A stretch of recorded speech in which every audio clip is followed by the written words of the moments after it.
பண்ணுவார். பாடலாமா? நடந்ததெல்லாம் நன்மைக்கு தான், நன்றி சொல்லி பாடுவேன். நடப்பதெல்லாம் நன்மைக்கு தான், நன்றி சொல்லி துதித்திடுவேன். கரங்களை தட்டி பாடுவோமா? நடந்ததெல்லாம் நன்மைக்கு தான், கிளாப் பண்ணி பாடலாமா? சொல்லி பாடிடுவேன். நடந்ததெல்லாம் நன்மைக்கு தான், நன்றி சொல்லி துதித்திடுவேன். நடந்ததெல்லாம் நன்மைக்கு தான், நன்றி சொல்லி பாடிடுவேன். நடப்பதெல்லாம் நன்மைக்கு தான், நன்றி சொல்லி துதித்திடுவேன்.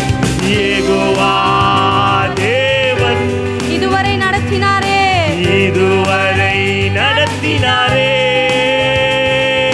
யெகோவா தேவன் இதுவரை நடத்தினாரே.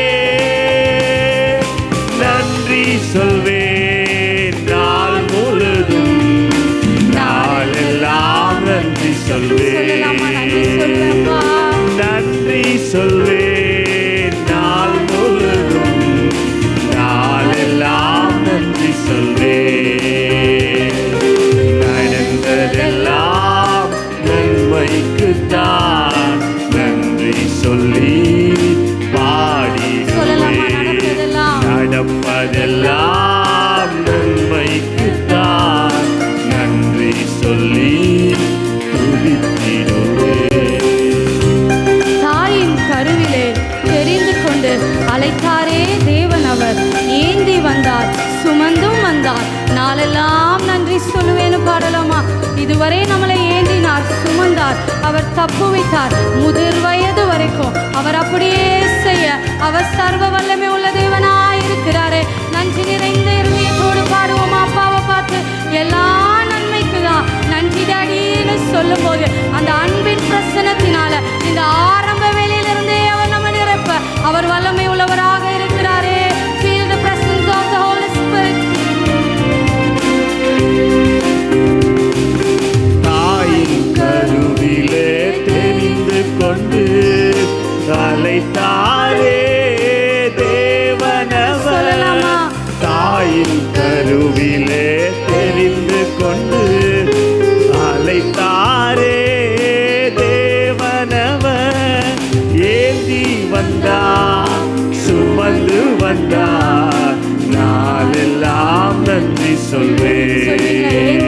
சுமந்தீங்க, ஏந்தி வந்தார், சுமந்து வந்தார், நாளெல்லாம் நன்றி கரங்களை உயர்த்தி சொல்வேன். சொல்லுவோமா? யெகோவா தேவன் இதுவரை நடத்தினீரே அப்பா. இதுவரை நடத்தினாரே.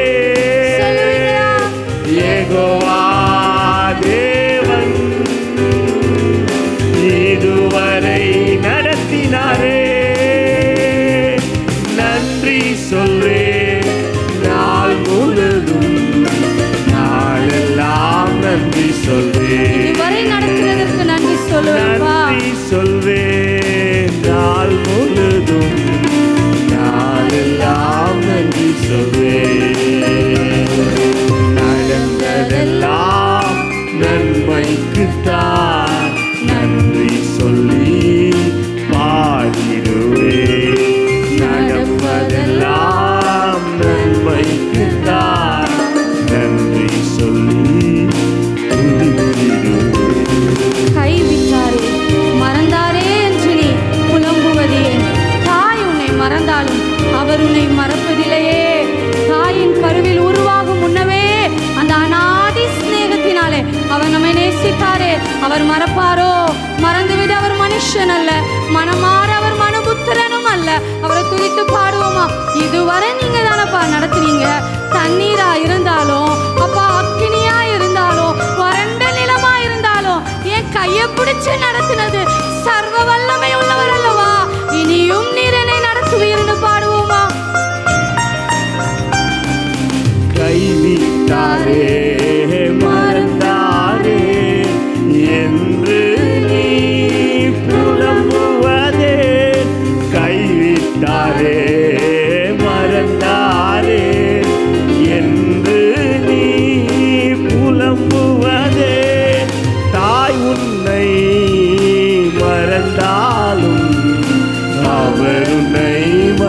மறப்பதில்லை. சொல்லுவோமா? தாய் உன்னை மறக்க மாட்டார். மறந்தாலும் அவர் உன்னை மறப்பதில்லை. ரெண்டு கரங்களை உயர்த்தி சொல்லுவோமா? யெகோவா தேவன் இதுவரை நீங்க தான்ப்பா நடத்துனீங்க. இதுவரை நடத்தினாரே. இதுவரை நடத்தினாலே மாத்திரம். யெகோவா தேவன் இதுவரை நடத்தினாரே. நன்றி சொல்வேன் நாள் முழுதும், நாளெல்லாம் நன்றி சொல்லுவோமா? சொல்வேன். சொல்லுவேன். நன்றி சொல்வேன் நாள் முழுதும், நாளெல்லாம் நன்றி சொல்வேன். நடந்ததெல்லாம் நன்மைக்குத்தான். அப்பா இதை சொல்லுவீங்களா? நன்றி சொல்லி ஒரு வேளை கவலையோடு வந்தீங்களா? முறுமுறுப்போடு வந்தீங்களா? இப்ப சொல்லுங்க. தேங்க்யூ டாடின்னு சொல்லுங்க. நன்றி நிறைந்த இதயத்தோடு சொல்லி சொல்லலாமா? நடந்ததெல்லாம் நடந்ததெல்லாம் நன்மைக்குத்தான். நன்றி சொல்லி பாடிடுவேன். நடந்ததெல்லாம் நன்மைக்குத்தான். நன்றி சொல்லி ஹல்லேலூயா, ஹல்லேலூயா. நாளிலும் கூட நம்முடைய அருமையான தாயார் சந்திரா பாஸ்கர் அவர்கள் கர்த்தருடைய வார்த்தையை நம்முடைய மத்தியில் கொண்டு வருவாங்க. இப்பொழுதும் கரங்களை தட்டி அருமையான தாயாரை வரவேற்கலாமா? க்ளோரி. Praise the Lord. என்னாச்சு? சாப்பிட்டு வந்தீங்களா? இருக்கீங்களா? டவுட் ஆயிடுச்சு. எப்படி ஏசப்பாவை நம்ம துதிக்கிறோம்? எப்படி துதிக்கணும்? ஜீவன் கொடுத்துருக்காரு, பலன் கொடுத்துருக்காரா? எவ்வளோ பலன் கொடுத்துருக்காரோ அவ்வளோ பலனை சொல்லுங்க பார்ப்போம். Praise the Lord. இன்னும் பலன் நிறைய பேருக்கு இல்லை. சரி, ஏசப்பாவுக்குள்ளே நம்ம பலப்படணும். ஓகேயா? சரி சரி. இப்போ நம்ம கர்த்தருடைய செய்தியை கேட்கும்படியா ஏசப்பாவுடைய முகத்தை நோக்கி பார்ப்போம். அன்புள்ள ஏசப்பா, நீங்கள் கொடுத்த இந்த நல்ல வேலைக்காக உம்மை துதிக்கிறோம்ப்பா. தகப்பனே, நீங்கள் கொடுத்துக்க அந்த வேதத்துக்காக உமக்கு நாங்கள் கொடான கொடி ஸ்தோத்திரம் செலுத்துகிறோம். உடைய வார்த்தைகள் சத்தியமும் ஜீவனும் உண்மையுமாக இருப்பதற்காக உம்மை துதிக்கிறோம். இந்த வேதம் ஆண்டவர், இந்த வேத வசனங்கள் எங்களை உயிர்ப்பிப்பதற்காக நாங்கள் உம்மை துதிக்கிறோம். எங்களுக்கு நல் வழிகாட்டியாக இருப்பதற்காக துதிக்கிறோம்.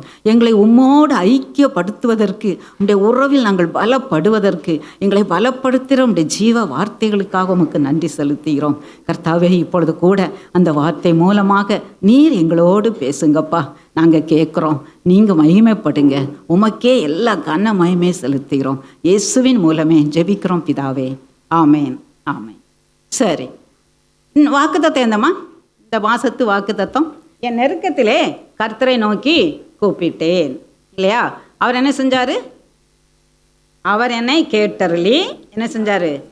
விசாலத்தில் என்னை வைத்தார். Right, okay. நெருக்கம், இதில் நம்ம பார்க்குறோம். நெருக்கம், நெருக்கம்னா என்ன? எப்போ உங்களுக்கு நெருக்கம் வருது? ஸ்கூலில் சொல்லுங்க பார்ப்போம். எப்போ நெருக்கம்? எக்ஸாம்னா ஒரே நெருக்கம் தானே இல்லை? ஆமாம். காலேஜில் இது ஸ்கூலில் படிக்க சொல்லுங்கள் நெருக்கம். எக்ஸாம் வரப்போகுதுன்னா எப்படி இருக்கும்? அப்படியே அடிச்சுட்டு இருக்கா மனசு. ஆமாம், நெருக்கமாக இருக்குது. சரி, ஆஃபீஸில் வேலை பார்க்குறீங்க, உங்களுக்கு என்ன நெருக்கம்? யோசினி சொல்லாமா, என்ன நெருக்கம் ஆஃபீஸில்? சோ, இந்த டேட்டுக்குள்ளே என்ன செய்யணும்னு சொல்கிறாங்க?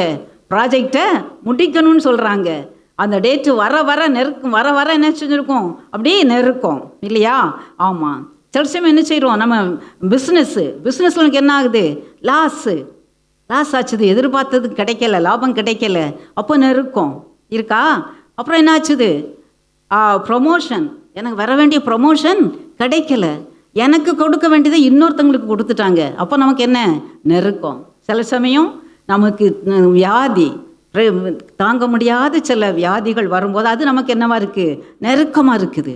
இப்படி நம்ம பார்க்கும்போது அந்த ஆனால் நம்ம இவ்வளோ நெருக்கம் இருந்தாலும் ஏசப்பா இந்த மாதம் நமக்கு ஒரு வாக்குத்தத்தம் கொடுக்காங்க. நீ நெருக்கத்தில் நான் உனக்கு என்ன செய்வேன்? அதில் உன்னை விசாலத்தில் கொண்டு அவனை கேட்டரில் நீ கூப்பிடு, நான் அவனை கேட்டரில் நான் என்ன செய்வேன்? விசாலத்தில் நிறுத்துவேன் அப்படின்ட்டு. இப்போ நம்ம இந்த வேதாகமத்தில் யாரெல்லாம் நிறையவே நெருக்கத்தில் வழியாக போனாங்க, ஒரு சிலர் நாம் பாயிண்ட் அவுட் பண்ணி அவங்க என்ன காரணம், அவங்க எப்படி அந்த நெருக்கத்துலேருந்து வந்தாங்கன்னு நம்ம பார்க்கலாம். ஒருத்தன் அது ஒரு சின்ன இது சம்பவம் எனக்கு ஞாபகம் வருதுங்கிற கதை, நான் வாசித்த கதை என்னென்னா, ஒரு அம்மா அவங்களுக்கு 2 பிள்ளைங்க, ஹஸ்பண்ட் இல்லை, அவங்க நல்லா போயிட்டு இருந்துச்சுது. ஆனால் திடீர்னு அவங்களுக்கு வேலை இல்லாமல் ஆயிடுச்சுது. வேலை இல்லைன்னதும் அவங்க என்ன செஞ்சாங்க, ரொம்ப கவலைப்பட்டாங்க. இருந்ததெல்லாம் காலி ஆயிடுச்சுது. இப்போ சாப்பாட்டுக்கெல்லாம் வழி இல்லை. அதனால அவங்க என்ன செஞ்சாங்க, அவங்க பிள்ளைங்களை கூப்பிட்டு வச்சு ஜெபிச்சாங்க. என்ன ஜெபிச்சாங்க, இயேசுவே எங்களுக்கு சாப்பாடு இல்லை, நீங்கள் சாப்பாடு எங்களுக்கு கொடுக்கணும்னு ப்ரேயர் பண்ணாங்க. நல்லா சத்தமாக ப்ரேயர் பண்ணாங்க. இந்த சத்தத்தை அடுத்த வீட்டில் இருந்த ஒருத்தர் கேட்டுக்கிட்டே இருந்தார். அவருக்கு கடவுள் மேலே நம்பிக்கையே கிடையாது. கடவுள்னு ஒருத்தர் இல்லைன்னு சொல்கிறவர் அடுத்த வீட்டுக்காரரு.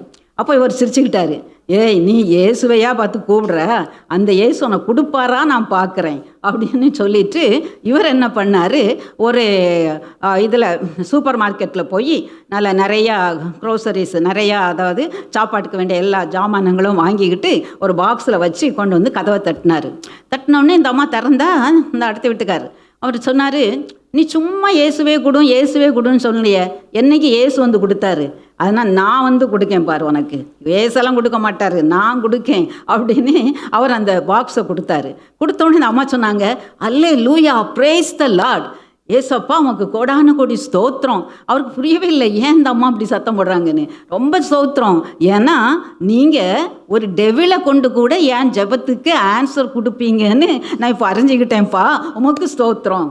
இல்லையா, அவர் டெவில் தானே, கர்த்தரே இல்லை, கடவுளே இல்லைன்னு சொல்கிறாரு. அவரை கொண்டு கூட என்ன செய்கிறாரு, ஏசப்பா ஜெபத்தை கேட்டு நெருக்கத்தில் உதவி செய்கிறார். யாரை கொண்டாயிலும் அவருக்கு என்ன செய்ய முடியும், நெருக்கத்தில் உதவி செய்ய முடியும். இப்போ நீங்கள் பார்த்தீங்கன்னா ஒரு மனுஷன் கூப்பிடுறான், ஐயோ பிராணன் வரைக்கும் தண்ணி என்ன நெருக்குதே, பிராணன் போகுதேன்னு. யார் அது? யோனா. இன்னைக்கு ஐயா முதல்ல சொல்லிட்டாங்க ஃபஸ்ட் சர்வீஸில், நான் ஏற்கனவே இதை எடுத்தேன். அதனால் மற்ற பிள்ளைங்களாம் தெரியுமா யார்? யோனா. யோனா எங்கேருந்து கத்துறான் இதை? மீன் வயிற்றுல. ஏன் மீன் வயிற்றுக்குள்ளே போனான்? ஏன் மீன் வயிற்றுக்குள்ளே போனான்? ஆண்டவருக்கு ஏதாவது எழுப்பி சொல்லுங்க பிள்ளைங்க, யூத்து. சொல்லுமா. ஆண்டவர் பேச்ச கேட்கல, வெரி குட், அவளுக்கு கை தட்டுங்கம்மா, அவளுக்கு ஒரு ப்ரைஸ் கொடுத்துடலாம். அவள் பேர் என்ன? ஜெசிகா பேர் எழுதிக்குங்க. ஆண்டவர் பேச்ச கேட்காம போனான், வெரி குட். அவன் கீழ்ப்படியாம போனான். எங்கே போச்சு சொன்னார் ஏசப்பா? தேவன் எங்கே போச்சு சொன்னார்? நினிவேக்கு. இவன் எங்கே போனான்? தர்ஷீசு கப்பல் ஏறி போனான். வேதத்தில் சொல்லப்பட்டிருக்குது, அவன் தேவன் கீழ்ப்படியாமல் போகும்போது என்ன ஆகுது, தேவனுடைய சமூகத்தை விட்டு விலகி போனான். கர்த்தர் சொல்கிற பேச்சை கேட்க பிடிக்கலை. உங்களுக்கு அம்மா சொல்கிற பேச்சை கேட்க பிடிக்குமா? எத்தனை பேர் பிடிக்கும்? அம்மா சொல்கிற பேச்செல்லாம் கேட்டு நடக்கீங்களா? இல்லை, இல்லையா? ஆமாம். இப்போ இந்த யோனாவுக்கு யார் பேச்சு கேட்க பிடிக்கலை? யோனா கர்த்தர் பேச்சை கேட்க பிடிக்கலை. அதனால் அவன் என்ன செஞ்சிட்டான், எங்கே போயிட்டான்? தர்ஷீஸ் போனான். தர்ஷீஸ் போனாலும் என்ன ஏற்படுச்சோ உங்களுக்கு தெரியும் இல்லையா? கடல் என்ன செஞ்சுது? கடல் கொந்தளிச்சுது. கடல் கர்த்தர் ஒரு பெரிய காற்று அனுப்பிட்டாரு, உடைக்கிற மாதிரி, கப்பல் உடையிற மாதிரி ஆயிடுச்சுது. உடனே கேப்டன் சொல்கிறாரு, நீ என்ன எல்லாரும் ஜெபம் பண்ணுங்க அவன் கடவுளை நோக்கின்னு. ஆனால் யோனா என்ன செஞ்சான்? கீழே போய் படுத்து தூங்கிட்டு இருந்தான் இல்லையா? கடைசியில் அவனை கூப்பிட்டு கேட்கும்போது இவனால் தான் அந்த பிரச்சனை வந்ததுன்னு தெரிஞ்சிருச்சு. அப்போ உன்னை என்ன செய்யணும்னு கேட்கும்போது யோனாவே சொல்கிறான், என்னை தூக்கி கடலில் போட்டுருங்க. அவனுக்கு ஒரு நெருக்கத்தை உண்டு பண்ணினான். அப்போ நெருக்கம் எப்படி வருது? மனுஷன் தானாகவே தனக்கு நெருக்கத்தை கொண்டு வரானா? குடிக்காதன்னு சொன்னால் குடித்து லிவர் கெட்டு போகுது, அப்படி தானே? அதை மாதிரி செல்ஃபோனில் ரொம்ப நேரம் இருந்து பார்க்காத பேரண்ட்ஸ் சொல்லி கண்ணு கெட்டு போயிடுது, நேரத்தெல்லாம் வீணாக போயிடுது, பாடம் ஹோம்ஒர்க் முடிக்க முடியாமல் போகுது. இருக்கா கதை? நடக்கா இதெல்லாம் இருக்குல்ல? ஆமாம். அப்போ பார்ப்போம் கீழ்ப்படியாமல் போகும்போது மனுஷன் தனக்கு தானே என்ன செய்கிறான்? நெருக்கத்தை கொண்டு வர்றான். இப்போ யோனாவுக்கு தனக்கு தானே நெருக்கம். கடல் என்ன தூக்கி போட்டாங்க. ஆனால் கர்த்தர் எவ்வளவு நல்லவர் பார்த்தீங்களா? இவனை கடலில் போட்டாலும் இவனை காப்பாற்றுறதுக்குன்னு ஒரு மீனை கட்டளையிட்டாங்க. என்ன செஞ்சிட்டாரு? மீனை அனுப்பிட்டாரு. மீனை ஒழுங்கிருச்சு. மீன் ஒழுங்கி கர்த்தர் சொல்லிட்டாரு, இந்த என்சைம்ஸ் எல்லாம், என்சைம்ஸ்னால் டைஜஸ்டிவ் என்சைம்ஸ் இருக்கும்ல மீனுக்கு, அதெல்லாம் கட்டுப்படுத்தி வச்சுட்டாரு. ஏன்னா அதெல்லாம் என்சைமெல்லாம் மீனுக்குள்ளே சுரந்துட்டு இருந்துச்சுதுன்னா என்ன இருக்கும்? யோனா அப்படியே செமிச்சு போயிருப்பான். அப்படி தானே? அப்போ கர்த்தர் எவ்வளோ அருமையாக கட்டளையிட்டு அந்த என்சைம்ஸ் எல்லாம் நிறுத்தி வச்சுட்டாரு. அப்போ இது சேஃபாக உள்ளே உட்காந்துருக்கான். ஆனால் பாருங்கள், அவனுக்குள்ள அந்த அது கடல் பாசியெல்லாம் சாப்பிட்ருக்கும். மீன் சாப்பிட்ருக்கும் இல்லையா? அந்த கடல் பாசியெல்லாம் அவனை சுற்றுது. உள்ள ஆக்சிஜன் கிடைக்குமா? இல்லை, நெருக்கம்.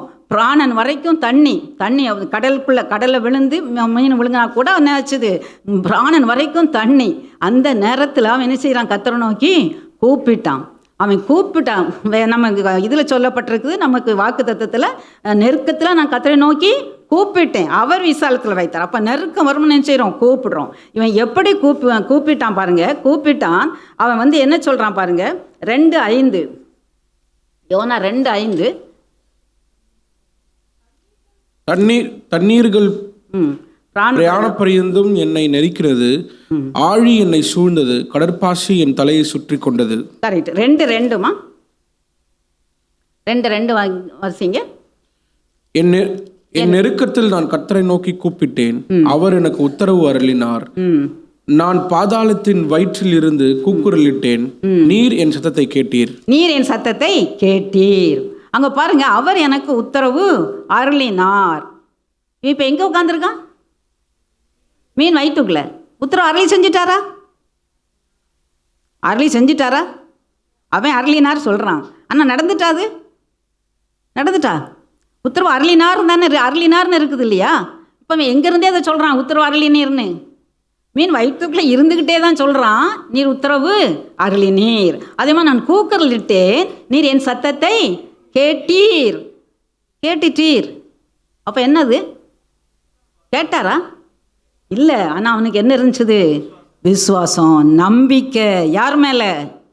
கர்த்தர் மேலே. தன்னை நெருக்கத்திலிருந்து விடுவிக்கிறவர். அவர் நான் கூப்பிட்டா அவர் நிச்சயமாக அவர் விடுவிப்பார். நம்ம வாழ்க்கையில் நம்ம பலவிதமான நெருக்கங்கள் இருக்கலாம். அந்த நெருக்கங்களை நம்ம என்ன செய்யணும்? கர்த்தரை நோக்கி கூப்பிடும் பொழுது கர்த்தர் நம்மளை விசாலத்தில் வைக்கிறார். எப்படி கூப்பிடணும்? விசுவாசத்தோடு கூப்பிடணும். அதான் வேதத்தில் சொல்லப்பட்டிருக்கிறது. நீங்கள் எதை கேட்டாலும் நான் என்ன செய்யணும்? அவர் செய்வார் என்று நமக்கு நம்பும்போது என்ன செய்யும்? அது நடக்கும் இல்லையா? விசுவாசத்தோடு கேட்கும்போது, விசுவாசம் உள்ள ஜெபம் பிணியாளை ரட்சிக்கும். விசுவாசத்தோடு கேட்கும்போது மாத்திரம்தான், நம்பிக்கையோடு அவர் நான் சொல்கிறத, நான் கூப்பிட்றத என்னை கேட்கிறார் என்ற நம்பிக்கையோடு நம்ம கேட்கும்போது தான் அவர் என்ன செய்வார்? கேட்பார். சரியா? அதனால் அவன் ஜெபம் பண்ணுறது, சாதாரணமாக ஜெபம் பண்ணுறது ஜெபமே அல்ல. அதுக்கு உத்தரவு கிடைக்காது. அப்போ நம்ம எப்படி ஜெபிக்கணும்? அவர் என்ன செய்து ஜெபித்தார்? அவர் இன்னும் அவருக்கு விடுதலை கிடைக்கல, இன்னும் அவர் மீன் வயிற்றுலேருந்து வெளியே வரலை, இன்னும் அவர் கடலை விட்டு வெளியே வரலை. அந்த மீன் வயிற்றுக்குள்ளே இருந்து கொண்டே தான் என்ன ஜெபிக்கிறாரு? நான் கூப்பிட்டேன், அவர் எனக்கு உத்தரவு அருளினார். நான் கூப்பிட்டேன், மீன் வயிற்றிலிருந்து கூக்குரலிட்டேன், நீர் என் சத்தத்தை கேட்டீர். மீன் வயிற்றிலிருந்து நான் கூக்குரலிட்டேன். இப்போவும் இன்னும் மீன் வரலை. எப்போ தான் வருது? 10ஆம் வசனத்தில் தான் என்ன செய்யும்? மீன் வெளியே விடும். அது வரைக்கும் பாருங்க. 7வது வசனம். என் ஆத்துமா என்னில் தோய்ந்து போகையில் கர்த்தரை நினைத்தேன். அப்பொழுது என் விண்ணப்பம் உமது பரிசுத்த ஆலயத்திலே உம்மிடத்தில் வந்து சேர்ந்தது. பார்த்தீங்களா? இப்போவும் பாருங்க, நான் ஆத்மா வந்தது. இப்போ நான் விண்ணப்பம் பண்ணினேன், அது உங்களுடைய பரிசுத்த ஆலயத்தில் உம்மிடத்துல வந்தது. சரியா? அடுத்தது பார்த்தீங்களா? 9வது வசனத்திலும் இந்த விசுவாசத்தை அறிக்கையிடுறாரு. நானோவெனில் துதியின் சத்தத்தோடு உமக்கு பலியிடுவேன், நான் பண்ணின பொருத்தனையை செலுத்துவேன், ரட்சிப்பு கர்த்தருடையது என்றான். கரெக்ட். பார்த்தீங்களா? இப்போ சொல்றாரு, நான் பண்ணின பொருத்தனை நான் செலுத்துவேன். அவன் எல்லாமே இதில் சொல்றாரு, விசுவாசத்தில் நம்பிக்கை. கர்த்தரை நோக்கி நான் கூப்பிட்டுட்டேன், அவர் நிச்சயமாக என்ன செஞ்சிருவார்? விடுவிச்சிருவார். அந்த நம்பிக்கையை பார்த்தாரு தேவன். அதனால் அந்த மீனுக்கு கட்டளை இட்டுட்டாரு. மீனை கட்டளையிட்டால் தான் அது வெளியே கக்கும் இல்லையா? மீனுக்கு கட்டளை இட யோனாவை கரையிலே கக்கி விட்டது. இது பார்த்தீங்களா? அப்போ நம்ம வந்து யோனாவுக்கு நெருக்கம் வந்தது. அந்த நெருக்கத்தில் அவன் கர்த்தரை நோக்கி கூப்பிட்டான். எப்படி கூப்பிட வேண்டும்? விசுவாசத்தோடு கூப்பிடும் பொழுது. நான் வந்து ஜெபிக்கும்போது, நான் இதை நிச்சயமாக ஜெபிக்கும்போது இதை கர்த்தர் தந்தருள்வார் நம்பிக்கையோடு ஜெபிக்கும்போது, அப்போ நம்ம அந்த நெருக்கத்துலேருந்து நமக்கு என்ன செய்யும்? விடுதலை கிடைக்கும். முதல் பாயிண்ட் பார்த்தோம், மனுஷன் தனக்கு தானே எதை ஏற்படுத்தி கொள்கிறான்? நெருக்கத்தை ஏற்படுத்தி கொள்கிறான். இதனால இப்போ நம்ம பார்த்தோம் கீழ்ப்படியாமையினாலே. அதனால நமக்கும் கர்த்தர் சொல்கிறாரு, என்ன செஞ்சிருக்கிறாரு? எபேசியர் 6:1 சொல்லியிருக்கிறார் இல்லையா? பிள்ளைகளே பெற்றோருக்கு கர்த்தருக்குள் கீழ்ப்படியுங்கள். மனைவிகளே உங்கள் கணவருக்கு கீழ்ப்படியுங்கள். அது மட்டும் இல்லை பாருங்க, எபேசியர் 1 பேதுரு 2:14 வாசிக்கலாம். 1 பேதுரு 2:14 மேலான அதிகாரமுள்ள ராஜாக்களாலும் சரி, தீமை செய்கிறவர்களுக்கு ஆக்கினையும் நன்மை செய்கிறவர்களுக்கு புகழ்ச்சியும் உண்டாகும்படி அவனால் அனுப்பப்பட்ட அதிகாரங்கள் ஆனாலும் சரி கீழ்ப்படியுங்கள். அதிகாரிகளுக்கு நம்ம என்ன செய்யணும்? கீழ்ப்படியணும். நமக்கு மேலாக இருக்கிறவர்களுக்கு, நம்ம ஸ்கூலில் டீச்சர்ஸுக்கு, ஹெச்எம்முக்கு, பிரின்சிபாலுக்கு, ஆஃபீஸில் நம்முடைய பாஸுக்கு, அப்படி நமக்கு மேலானவர்களுக்கு, அரசியல் நமக்கு அதிகாரத்தில் உள்ளவர்களுக்கு நம்ம என்ன செய்யணும்? கீழ்ப்படிய வேண்டும். கீழ்ப்படியும் பொழுது நம்ம என்ன செய்ய வேண்டியதில்லை? நெருக்கங்களில் மாட்டிக்கிட மாட்டோம். அடுத்து இதில் நம்ம அதான் பார்த்தோம். 1, மனிதன் தனக்கு தானே நெருக்கத்தை ஏற்படுத்தி கொள்கிறான். சரியா? அடுத்தது நம்ம பார்க்குறோம், மனிதரால் வரும் நெருக்கங்கள். மனுஷரால் நமக்கு நெருக்கங்கள் வருது. எப்படி வருது பாருங்க. தாவீது சொல்கிறான். இப்போ நம்ம இதுவே நம்முடைய வாக்கு தத்தமே எதுதான்? தாவீது சொன்னது தான். அதை வந்து எங்கே சொல்கிறான்னா 2 சாமுவேல் 22:7 நீங்கள் பார்த்தீங்கன்னா வாசிக்கலாமா? 22:7. எனக்கு உண்டான நெருக்கத்திலே கர்த்தரை நோக்கி கூப்பிட்டு என் தேவனை நோக்கி அபயமிட்டேன். தமது ஆலயத்திலிருந்து என் சத்தத்தை கேட்டார். என் கூப்பிடுதல் அவர் செவிகளில் ஏறிற்று. 2 சாமுவேல் 22:7 அதிகாரம் முழுவதுமே நீங்க பாத்தீங்கன்னா 22:1 சொல்லப்பட்டிருக்கும். கர்த்தர் தாவீதை அவனுடைய எல்லா சத்துருக்களின் கைக்கும் சவுலின் கைக்கும் நீங்களாக்கி விடுவித்த போது அவன் கர்த்தருக்கு முன்பாக பாடின பாட்டு. இப்ப பாருங்க, கர்த்தர் தாவீதை அவனுடைய எல்லா சத்துருக்களின் கைக்கும் சவுலின் கைக்கும் நீங்களாக்கி விடுவித்த போது இந்த பாட்டை பாடுறாரு. 22வது அதிகாரத்தை அதில் தான் அவர் சொல்கிறாரு. என்ன சொன்னார்? என்ன வாஸ்தவம்லாம் எல்லா நெருக்கத்தில் இருந்தும் அவர் என்ன செஞ்சார்? நான் கூப்பிட்டேன், அவர் எனக்கு கேட்டர்லி எனக்கு விசாலத்திலே வைத்தார் அப்படின்னு நம்ம சொல்கிறாரு. இதே தான் 118ஆம் சங்கீதத்தில் 5வது வசனத்தில் நம்ம பார்க்குறோம். நான் கர்த்தரை நோக்கி கூப்பிட்டு எனக்கு உண்டான நெருக்கத்திலே நான் கர்த்தரை நோக்கி கூப்பிட்டேன், கர்த்தர் என்னை கேட்டர்லி விசாலத்தில் நிறுத்தினார். தாவீது சொல்றாரு. தாவீதுக்கு என்ன நெருக்கம் வந்துச்சு? தாவீதுக்கு என்ன நெருக்கம் வந்துச்சு பாருங்க. சங்கீதம் 129:1 சொல்றாரு, சிறுவயது தொடங்கி அநேகம் தரம் என்னை நெருக்கினார்கள். பாருங்களேன், தாவீதுக்கு எப்ப நெருக்கம்? சிறு வயது தொடங்கி அநேகம் தரம் என்னை நெருக்கினார்கள். எப்படி சிறு வயதில் இவருக்கு நெருக்கம் வந்துச்சுது? இவருடைய அப்பா பேர் ஈசாய். இவருக்கு 7 சகோதரர்கள் இருந்தாங்க இல்லையா? அப்போது ஒரு சமயம் சாமுவேல் வந்து அவங்க இந்த பெத்லகேமுக்கு வர்றாரு. பெத்லகேம் தான் அவங்க ஊர். பெத்லகேமுக்கு வந்து அங்கே வந்து பலி செலுத்துறதுக்குன்னு வர்றாரு. அப்படி வரும்போது இப்போ நம்ம திருவிழாக்கள்லாம் கொண்டாடுறாங்க இல்லையா? இங்கே சர்ச்சு பண்டிகை, சர்ச்சு பிரதிஷ்டை கொண்டாடுவாங்க சில கிராமங்களில் இல்லையா? அப்போ அதுக்கெல்லாம் எந்தெந்த ஊரில் இருந்தனாலும் வருவாங்க. இதை மாதிரி அப்போ சாமுவேல் தான் ராஜாவாக ஆட்சியை செய்ய வேண்டிய, அதாவது அரசியல் வழியையும் அரசியலுடைய காரியங்களையும் அவர் தான் பார்த்தாரு. அதே போல் ஆன்மீக காரியத்தையும் சாமுவேல் தான் அதுக்கு தலைவராக இருந்தார். ஸோ சாமுவேலுக்கு மிக மதிப்பு. சாமுவேல் ஒரு ஊருக்கு வந்தாருன்னா ஏதாவது ஒரு சிறப்பு இருக்கும், அப்போ தான் வருவார். ஸோ அவர் வந்தால் எல்லாரும் வந்துடுவாங்க. அதில் வேற இப்போ ஈசாய் குடும்பத்துக்கு ஸ்பெஷல் அழைப்பு கொடுத்துருக்காரு சாமுவேல். இவங்க வந்து பந்தியில் வந்து கலந்துக்கிடுறாங்கன்னு. அந்த பந்தியில் இப்போ ஈசாய் தகப்பன் என்ன செஞ்சிருப்பாரு? அவருடைய ஈசாய்க்கு 3 பிள்ளைங்க, 3 பையங்க இராணுவத்தில் இருக்காங்க. அந்த இராணுவத்தில் இருந்த பசங்களெல்லாம் அவர் கூப்பிட்டுட்டாரு. 7 பசங்களும் என்ன செஞ்சுருக்காங்க? அந்த பலி விருந்துக்கு அழைக்கப்பட்டிருக்காங்க, வந்திருக்காங்க. ஆனால் அங்கே யாரும் இல்லை. தாவீது கரெக்டு, குட்டி சின்ன பையன். அவன் வந்து 8வது பையன். அவனை அங்கே வீட்டில் யாருமே கண்டுக்கிடலை. இப்படி ஒரு பையன் இருக்கானே நினைக்கல. ஏன்னா அது மிக நல்ல ஒரு சிறந்த ஒரு ஃபங்க்ஷன் இல்லையா? ஒரு ஃபங்க்ஷனுக்கு பிள்ளையே இல்லை. சரியா? அவன் காட்டில் இருக்கான், மாடு மேய்ச்சிட்டு இருக்கிறான், அவனை கண்டுக்கிடவே இல்லை. அதான் சிறு வயது தொடங்கி அவனுக்கு நேரம். ஏன்னா சிறுமை உள்ளவன் சின்ன பையனை அசட்டை பண்ணாங்கன்னு 119ஆம் சங்கீதத்தில் சொல்கிறாரு. அவள் பாருங்க, நம்மளையும் கூட நம்ம வீட்டில் நம்ம அசட்டை பண்ணப்பட்டவங்களாக இருக்கலாம். சிறுமைப்பட்டவன், ஏன்னா இவளுக்கு ஒன்றும் தெரியாது, படிப்பில் சுத்தம் மோசம்ப்பா, அதனால் வீட்டில் சில சமயம் நமக்கு வீடுகளில் சில நெருக்கங்கள், இவனுக்கு வேலை செய்ய தெரியாது, படிக்க தெரியாது அப்படின்னு நம்முடைய குறை, குள்ளமாக இருக்கிறா, கருப்பாக இருக்கிறான் அப்படின்னு சிலர் நம்மளை குடும்பத்தில் வெறுக்கக்கூடும், எல்லாம் அசட்டே எண்ணக்கூடும், இல்லை நம்ம இருக்கிற இடங்களை அசட்டை எண்ணக்கூடும். இங்கே பாருங்கள், அவனுடைய அப்பா அசட்டே எண்ணிட்டாரு. ஆனால் பாருங்களேன், இந்த சாமுவேல் வந்தப்போ வரிசையாக ஒவ்வொருத்தரையாக அபிஷேகம் பண்ணுறதுக்குன்னு பார்த்துட்டு அவர் கேட்குறாரு, இன்னும் யாராயிலும் உண்டா? அப்போ தான் சொல்கிறாங்க, ஆமாம் ஒருத்தன் உண்டு, அவன் ஆடு பாய்ச்சிட்டு காட்டில் நிற்கிறான். ஸோ அவனை கூட்டுவாங்க. அவனை கூட்டிகிட்டு அதுக்கப்புறம் அவனை அபிஷேகம் பண்ண பிறகு தான் அந்த பலி விருந்தே நடக்குது. அது வரைக்கும் சாமுவேல் காத்திருக்கிறாரு. பாருங்கள், நம்ம அசட்டை பண்ணப்படலாம், ஆனால் தாவீதே சொல்வார், கர்த்தரோ என் மேல் நினைவாயிருக்கிறார். அவர் எப்பொழுதும் நம்மள எப்படி இருக்கிறவர்? நினைவாக இருக்கிற தேவன். ஒருவேளை நீங்கள் கூட ஆஃபீஸில் நான் அசட்டை பண்ணப்பட்டிருக்கிறேன், இல்லை நான் வீட்டில் நான் அசட்டை பண்ணப்பட்டிருக்கிறேன், எனக்கு திறமை இல்லை, அது இல்லை, அதனால் என்னை எல்லாரும் அசட்டை பண்ணுறாங்க அப்படின்னு நீங்கள் நினைக்கக்கூடும். ஆனால் கர்த்தரோ உங்கள் மேல் நினைவாக இருக்கிறார். பார்த்தீங்களா, கர்த்தர் அவர் என்ன செஞ்சார்?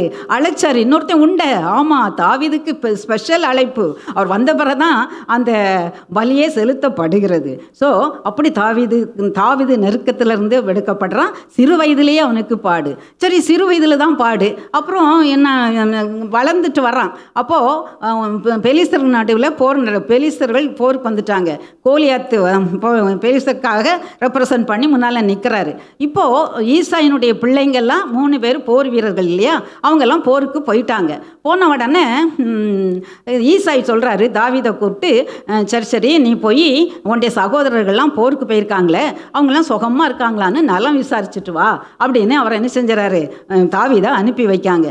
தாவீதை அனுப்பி வச்சோடனே தாவீது அந்த போர்க்களத்துக்கு போனால் அவங்களுக்கு போய் அண்ணன் மாதிரிலாம் பார்த்து நல்லாலாம் விசாரிச்சுட்டு அவன் பார்க்குறான், அந்த கோலியாத் அப்பா இவன் என்னது சேனைகளின் தேவனாகிய இஸ்ரவேல் ஜனமாகிய இஸ்ரவேலுடைய இராணுவத்தை நிந்திச்சிட்டு இருக்கிறானே அப்படின்னு அவனை குறித்து நினச்சிட்டு இருக்கிறான். அவனை பற்றி கேட்டுட்டு இருக்கிறான். உடனே மூத்த அண்ணன் அவனுக்கு 2 டோஸ் கொடுக்குறான். என்ன கேட்குறான், உன்கிட்ட கொஞ்சம் ஆட்டை கொடுத்தா அதை நீ வனாந்திரத்தில் அம்போன்னு விட்டுட்டு இங்கே நீ வந்திருக்கிற, இது என்ன காட்டுன்னு, என்னது உன் இருதய துணிகரத்தை காட்டுது, உன் இருதய கடினத்தை காட்டுது அப்படின்னு யாரை ஏசுறான்?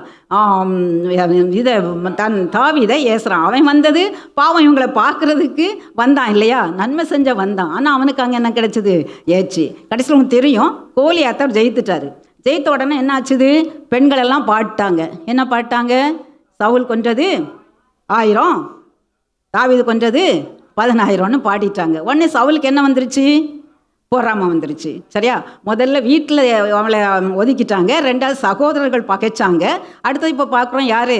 இந்த சவுல் சவுலுக்கு பொறாமை வந்துருச்சு. சவுல் ராஜா இல்லையா, அதனால தாவீதை எப்படியாவது கொன்று போட்டுறணும், இவன் இவ்வளோ தூரத்துக்கு இவனை குறித்து இவ்வளோ புகழ் பாடுறாங்களே, என்னுடைய புகழ்லாம் மங்கி போகுதா இவனுக்கு முன்னால் அப்படின்னு பொறாம குணத்தினால அவனை என்ன செய்யறாரு? கொன்று போட்டுறணும்னு முயற்சி பண்ணுறாரு. 2 முறை அரண்மனையிலேயே இதிலே இருக்கும்போது ஈட்டியை எய்து சுவரோட குத்தி கொன்றணும்னு நினச்சி பார்த்தாரு. அப்பவும் 2 முறையும் அவன் என்ன செஞ்சுட்டான்? தப்பிச்சிட்டான். அப்புறம் தப்பிக்கிறதுக்காக அவன் ஒவ்வொரு இடமா ஓட வேண்டியதாயிடுச்சுது. காடுகளுக்குள்ளே, குகைகளுக்குள்ளே. அங்கே பாருங்கள், ஒரு வனாந்தரம் சீப் வனாந்தரத்துக்கு போனார். அப்புறம் அங்கே இருந்து எங்கே போனார்? என்கேதி வனாந்தரத்துக்கு போனார். வனாந்தரமா கெபியா குகையா போய் ஒளிஞ்சிட்டு கிடக்கிறாரு. ஆனால் இந்த சவுல் விடவே இல்லை, தேடி அலையிறா. எத்தனை சமயத்தில் அமலேக்கிட்ட போய் இல்லைன்னா பெலிஸ்தர்கிட்ட போயெல்லாம் கூட தாவீது அடைக்கலத்துக்காக பாதுகாப்புக்காக போகிறாரு. அவ்வளோ தூரத்துக்கு இஸ்ரேலை விட்டு போக வேண்டிய நிலைமை. அவ்வளோ தூரத்துக்கு இந்த சவுல் அவரை அப்படியே விரட்டுறாரு. கேட்குறாரு, சவுல் ஒரு சமயம் இதை விரட்டும் போது தாவீது கேட்குறாரு, என்னப்பா என்கிட்ட என்ன உங்களுக்கு தவறை கண்டுபிடிச்சிங்க? இப்படி ஒரு கௌதாரிய வேட்டையாடுற மாதிரி ஒரு செத்த நாயை வேட்டையாடுற மாதிரி என்னை வேட்டையாடிட்டு இருக்கீங்களே, செத்த நாயை என்ன வேட்டையாடிட்டு இருக்கீங்களே, தன்னை தாழ்த்தி கேட்குறாரு. இப்படி வேட்டையாடுறதுக்கு என்கிட்ட என்ன காரணத்தை கண்டுபிடித்தீர் அப்படின்னு. ஆனாலும் அவருக்கு தன்னுடைய அந்த ராஜாவை கொல்லக்கூடிய சூழ்நிலை 2 தடவை வந்த போதிலும் அவர் என்ன செய்யல, கொல்லலை. ஏன்னா கர்த்தருக்கு அவர் பயந்திருந்தார். கர்த்தர் அபிஷேகம் பண்ணப்பட்டவர் மேலே நான் என்ன செய்ய முடியும், கையை போட மாட்டேன்னு சொல்லிட்டாரு. சரியா? ஆக பாருங்க, சவுல்னால நெருக்கம் ஓடி ஓடி அலைகிறாரு. சங்கீதத்தில் கூட இன்னொன்று, அலைச்சலை தேவரீர் கண்டீர், என் கண்ணீரெல்லாம் உடைய துருத்தியில் வையும். அவ்வளவுக்கு அலைஞ்சு கண்ணீர் சிந்தி அலைகிறாரு தாவீது. எதுக்காக? ஒரு கோலியாத்தை வென்றாரு. கோலியாத்தை வென்றதுனால இஸ்ரேல் மக்களுக்கு ஒரு பெரிய ஜெயத்தை கொடுத்தாரு. இல்லைன்னா இஸ்ரேல் மக்கள்லாம் யாருக்கு அடிமையாக போயிருப்பாங்க? இந்த பெலிஸ்தருக்கு அடிமையாக போயிருக்கணும். அந்த இதுலேருந்து காப்பாற்றி வெற்றி அவங்களுக்கு ஜெயத்தை கொடுத்த அந்த தாவீதுக்கு அந்த ராஜாவுனால இவ்வளவு நெருக்கம். பாருங்களேன், இவ்வளோ ராஜாவுனால நெருக்கம். இப்போது இவனோட ஒரு குரூப் ஆட்கள் இருக்காங்க. தாவீதோட அந்த ராஜாவினுடைய காரியங்கள் பிடிக்காத நிறைய பேர் இந்த தாவீதோட சேர்ந்து ஒரு கூட்டம் இருக்காங்க. இவங்கெல்லாம் சிக்லாக் என்ற இடத்துல என்ன செஞ்சுருக்காங்க, தங்கி இருக்காங்க. சிக்லாக் 1 சாமுவேலில் 30வது அதிகாரத்தில் நீங்கள் பார்த்தீங்கன்னா இருக்கும். அங்கே இதில் சிக்லாக்கு இவங்க பெலிஸ்தர் இந்த குரூப்பு தாவீதும் அவனோடு இருந்தவர்களும் பெலிஸ்தரோட சண்டை போட போயிட்டு அதை முடிச்சுட்டு திரும்பி வராங்க. 3 நாள் கழித்து அவங்க இருந்த அந்த சிக்லாக் என்ற பகுதி தீப்பிடிச்சு எரிஞ்சிருக்குது. அங்கே உள்ள அவருடைய மனைவி, பிள்ளைங்க, அவங்களுடைய ஆடு மாடு எல்லாம் அங்கே இருந்தது. ஆனால் அதை எல்லாத்தையும் என்ன செஞ்சிட்டாங்க, இந்த அமலேக்கியர் எல்லாத்தையும் இழுத்துட்டு போயிட்டாங்க. அப்போது பார்த்தா ஒன்றுமே இல்லை, சிக்லாக்கு அப்படியே தீக்கி இறையப்பட்டு போயிருக்கு. இப்போ காசா இருக்குது பார்த்தீங்களா, காசா அப்படியே என்ன செஞ்சு குண்டு போட்டு கட்டடங்கள்லாம் ஒன்றும் இல்லாமல் இருக்குது இல்லையா?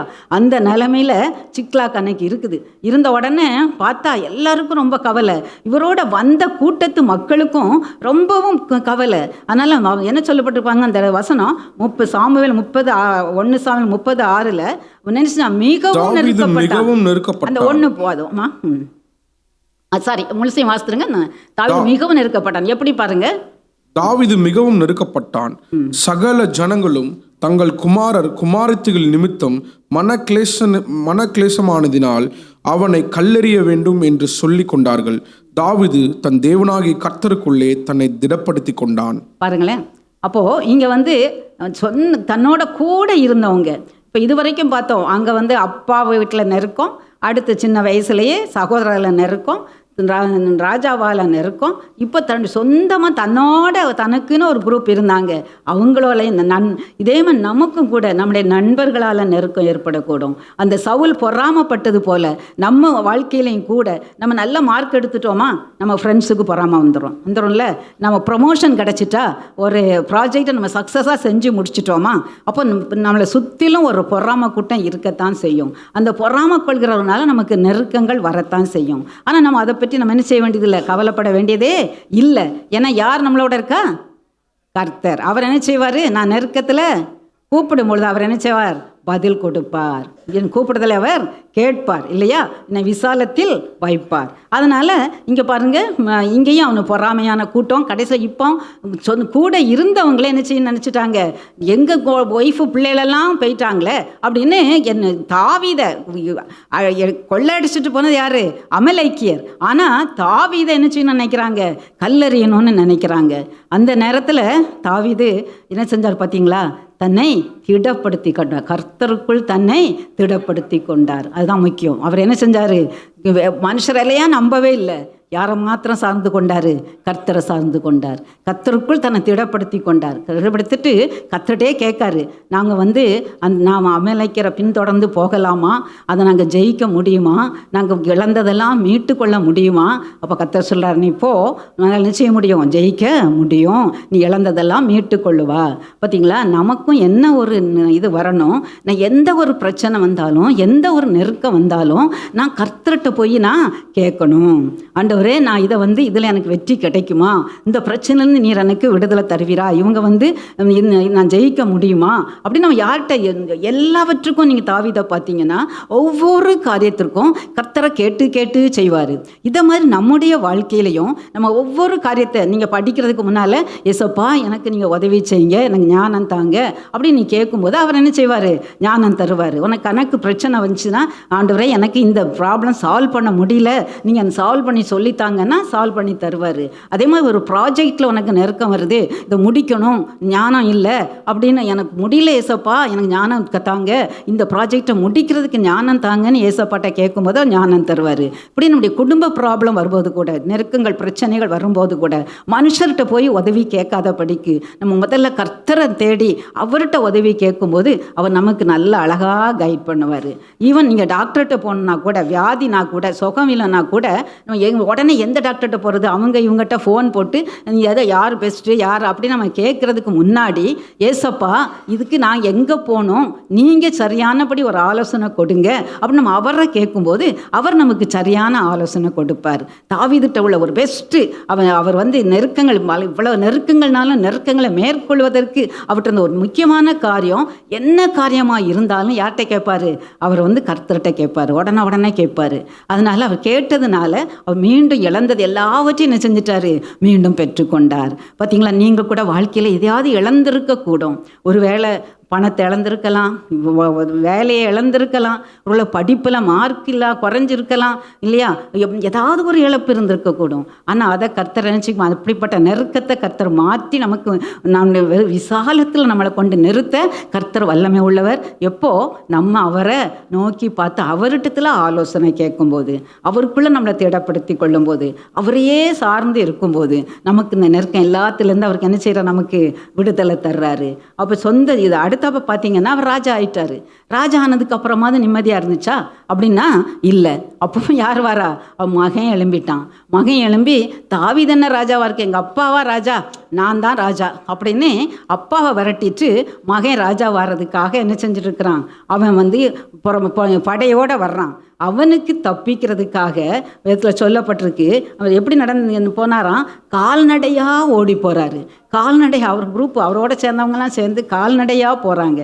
போகும்போது அங்கே ஒருத்தன் வர்றான், சீமாயின்னு ஒருத்தன். அவன் என்ன செய்கிறான்? மண்ணெல்லாம் அள்ளி போட்டு நீர் தாவீதை ஏசுறான், இரத்த பிரியனே, நீ சவுலினுடைய குடும்பத்தை அழிச்சியே, நீ இரத்த பிரியன், அதனால் நீ ஒளிஞ்சு போ, பேலியாளின் மகன் அப்படின்னு ரொம்ப ஏசுறான். அப்போ கூட வந்தவங்கெல்லாம் கூட சொல்கிறாங்க, ஒரு வார்த்தை சொல்லுங்கய்யா, நாங்கள் தலையை அப்படியே சீவிடுறோம்.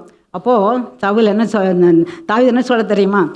அவன் தூசிட்டு போட்டும், கர்த்தர் அவனை தூஷிக்கிறதுக்கு அனுமதிச்சுக்கிறாரு. அதனால் இவன் தூஷிச்சதுனால இதற்கு பிறகு நான் ஒரு நன்மையை கர்த்தர் எனக்கு தருவார். பார்த்தீங்களா அவருடைய பொறுமையை? கர்த்தருடைய சித்தத்துக்கு, கர்த்தருடைய திட்டத்துக்கு தன்னை அர்ப்பணித்த ஒரு தாவீது. அதனால் அவன் சீமாய் தன்னை இகழ்ந்தா கூட அதை பொருட்படுத்தாத ஒரு தாவீதை நம்ம பார்க்குறோம். நம்ம வாழ்க்கையில் நம்ம பார்க்குறோம், நம்ம மேலே யாராவது ஒருத்தர் சின்ன ஒரு வார்த்தை பேசிட்டா நமக்கு எவ்வளோ கோபம் வருது. வருதா வரலையா? நம்மளை யாராவது ஒருத்தர் ஏதாவது சொல்லிட்டாங்கன்னா, ஒரு கோபப்பட்டாங்கன்னா, ஒரு வார்த்தை சொல்லிட்டாங்கன்னா நமக்கு கோபம் வருது இல்லையா? ஆமாம். அப்படி கோபம் நம்ம ஏசப்பா பிள்ளைங்களுக்கு நினச்சிக்கூடாது. இப்போ நம்ம தாவீதுலேருந்து படிக்கிறோம், அவன்கிட்ட கோபம் வரல, அவன் என்ன செய்கிறான்? அது நடந்தால் நடந்துட்டு போகுது, ஏசப்பா அனுமதிச்சா அது நடக்கட்டும், கர்த்தரான ஏற்ற வேலை என்ன செய்வார்? சரிப்படுத்துவார் அப்படின்னு அவன்கிட்ட அந்த நம்பிக்கை இருந்தது. அதுபோல் அந்த நெருக்கத்தில் அவன் அது நிமித்தமாக அவனுக்குள்ளாக ஒரு ஆறுதல். கடைசியில் இந்த அப்சலோமும் என்ன செஞ்சிட்டார்? அப்சலோமையும் ஜெயித்துட்டாரா? ஆக இப்படி பாருங்கள், தாவீது அவனு பல விதத்தில் நெருக்கம், தன்னுடைய குடும்பத்தில் நெருக்கம், தன்னுடைய சகோதரர்களாக நெருக்கம், ராஜாவுக்கு வெற்றியை தேடி தந்தான், வெற்றியை தேடி தந்ததுனால நெருக்கம், அவனோட கூட இருந்தவர்களால் நெருக்கம், சொந்த மகனால் நெருக்கம். இவ்வளவு நெருக்கம் வந்த போதும் தாவீது எப்படி வெற்றி பெற்றான்? இழந்தது எல்லாவற்றையும் பெற்றான். 40 வருஷம் சமஸ்த இஸ்ரவேலுக்கும் ராஜாவாக இருந்தான். அது மட்டும் இல்லை, கிறிஸ்துவின் சந்ததி, இது யாருக்கு? தாவீதின் சந்ததி என்று அழைக்கப்படுது இல்லையா? தாவீதின் குமாரன் என்று இயேசு கிறிஸ்து அழைக்கப்படுகிறார். அப்படி தாவீதின் சந்ததியில் இயேசு கிறிஸ்து அவதரிக்கிறார். அப்போ இவ்வளவு நெருக்கத்துக்கு மத்தியில் இவ்வளவு பெரிய வெற்றியை பெறுறதுக்கு, நெருக்கத்தெல்லாம் மேற்கொள்றதுக்கு என்ன காரணம்? அவர் சொல்கிறாரு, கர்த்தரை நோக்கி கூப்பிட்டேன். முதல்ல 118:5 சொல்கிறாரு இல்லையா? நெருக்கத்தில் நான் கர்த்தரை நோக்கி கூப்பிட்டேன், அவர் என்னுடைய சத்தத்தை கேட்டு விசாலத்தில் நிறுத்தினார். ஒன்று எப்பொழுதும் அவர் ஜெபிக்கிறவர். சங்கீதம் அடுத்து என்ன செய்வார் பாருங்க, சங்கீதம் 16:8, எப்பொழுதும் எனக்கு முன்பாக வைத்திருக்கிறேன், அவர் என் வலது பாரசத்தில் இருக்கிறபடியால் நான் அசைக்கப்படுவதில்லை. நம்ம யாரும் அசைக்கப்படாமல் இருக்கணும்னா யார் நம்மகிட்ட இருக்கணும்? கர்த்தரை எப்பொழுதும் எனக்கு முன்பாக வைத்திருக்கிறேன். அவர் வலது பாசல் இருக்கிறபடியால் நான் அசைக்கப்படுவதில்லை. கர்த்தர் எனக்கு முன்னால் இருக்கும்போது நான் அசைக்கப்படவே மாட்டேன். அப்படின்னா என்ன அர்த்தம்? எப்பவும் கர்த்தரோடு இருக்கிற அனுபவம். தாவீதை பார்த்தீங்களா, காட்டுக்குள்ளே போனாலும் குகைக்குள்ளே போனாலும் யாரோட தான் இருந்தார்? கர்த்தரோடு தான் இருந்தார். அந்த இவ்வளவு சங்கீதத்தையும் அவர் பாடியிருக்கிறாரு. அந்த சங்கீதம் எல்லாம் நீங்கள் வாசித்து பாருங்கள். பார்க்க அவருடைய மனசில் உள்ள எல்லா குமுறலையும் யாரோட தான் பகிர்ந்து கொள்வார். அவருக்கு பகிர்ந்து கொள்வதற்கு கூட யாருமே இல்லை. நண்பர்கள்ட்டெல்லாம் பகிர்ந்து கொள்வது இல்லை, தன்னுடைய குடும்பத்தார்கிட்ட பகிர்ந்து கொள்வது இல்லை. யார்கிட்ட தாங்க பகிர்ந்து கொள்வார்? கர்த்தரிடத்தில். அப்படியே சொல்வார், என் சத்துருக்கெல்லாம் நெருக்கி நிற்கிறாங்களே, நீங்கள் எழுந்துருங்க ஆண்டவரே, உங்கள் செவிய சாய்த்தியம் ஜபத்தை கேளுங்க ஆண்டவரே, உங்கள் கையை நீட்டுங்க ஆண்டவரே. அப்படின்னா அவ்வளோ உரிமையாக கேட்பார். பாருங்களேன், நீங்கள் சங்கீதத்தை வாசித்து பாருங்கள், ரொம்ப ரொம்ப இன்ட்ரெஸ்டிங்காக இருக்கும். ஒவ்வொரு சத்துருக்கள் வரும்போதும் அவ்வளோ உரிமையாக கர்த்தர்கிட்ட கேட்குறாரு, நீங்கள் எனக்காக யுத்தம் செய்யுங்க, நீங்கள் எழுந்துருங்க, அப்படி செவியை சாய்த்து கேளுங்க. அவர் எவ்வளோ பெரிய கர்த்தர் இல்லையா? அவர் சொல்கிறார், நீ செவியை சாய்த்து கீழே சாய்த்து கேளுங்க என் சத்தத்தை. அப்படி பார்த்தீங்கன்னா கர்த்தரை அவ்வளோ தூரத்துக்கு உரிமையாக தனக்கு சொந்தமாக வச்சிருந்த தாவீது அவரோட எல்லாவற்றையும் ஷேர் பண்ணுறாரு. எல்லா காரியத்தையும், தன்னுடைய மனசில் உள்ள எல்லா காரியத்தையும் அவர் ஷேர் பண்ணுவார். சொல்வார், என் ஆத்மா மண்ணோடையே ஒட்டிக்கிட்டு இருக்குப்பா. அப்படின்னா என்ன அர்த்தம்? நான் இன்னும் உலகத்தையே நான் நினச்சிட்டு இருக்கிறேனே, அதை கூட அவர் சொல்லுவார். ஸோ அப்படி எல்லா காரியங்களையும் கர்த்தரோடு அவர் ஷேர் பண்ணுறவராக இருந்தார். அவர் கர்த்தர் தான் அவருக்கு. அப்போது அவரோட தன்னை முழுவதுமாக கர்த்தரோடு அவர் ஐக்கியப்படுத்திருந்ததுனால அவருக்கு எவ்வளவு பெரிய நெருக்கம் வந்தாலும் எல்லா நெருக்கத்திலும் அவர் என்ன செய்ய முடிந்தது? வெற்றி பெற முடிந்தது. அதனால் வெற்றிக்கு காரணம் என்ன? நம்ம என்ன செய்யணும்? கர்த்தரோட ஐக்கியப்பட்டிருக்கணும். கர்த்தரோட உள்ள ஐக்கியம் அதான் மெயின். சரியா? அது எல்லாவற்றையும் நீங்கள் இதில் பாருங்கள். முதல் இது கர்த்தரோட உள்ள ஐக்கியம், அதில் ஜெபிக்கிறாரு. அடுத்தது நீங்கள் பார்த்தீங்கன்னா சங்கீதம் 119 143. ஆனாலும் உமது கற்பனைகள் என்ன மன மகிழ்ச்சி. அடுத்தது அவர் கர்த்தரோட நெருங்கி இருந்தார். ஒரே ஜெபனா முழுசாக அவர் பேசிக்கிட்டே இருப்பார். என்னென்ன பிரச்சனை, என்னென்ன நினைக்கிறாரு, என்னென்ன கவருது, எல்லாத்தையும் கர்த்தரோட சொல்லிக்கிட்டே இருப்பார், பேசிக்கிட்டே இருப்பார்.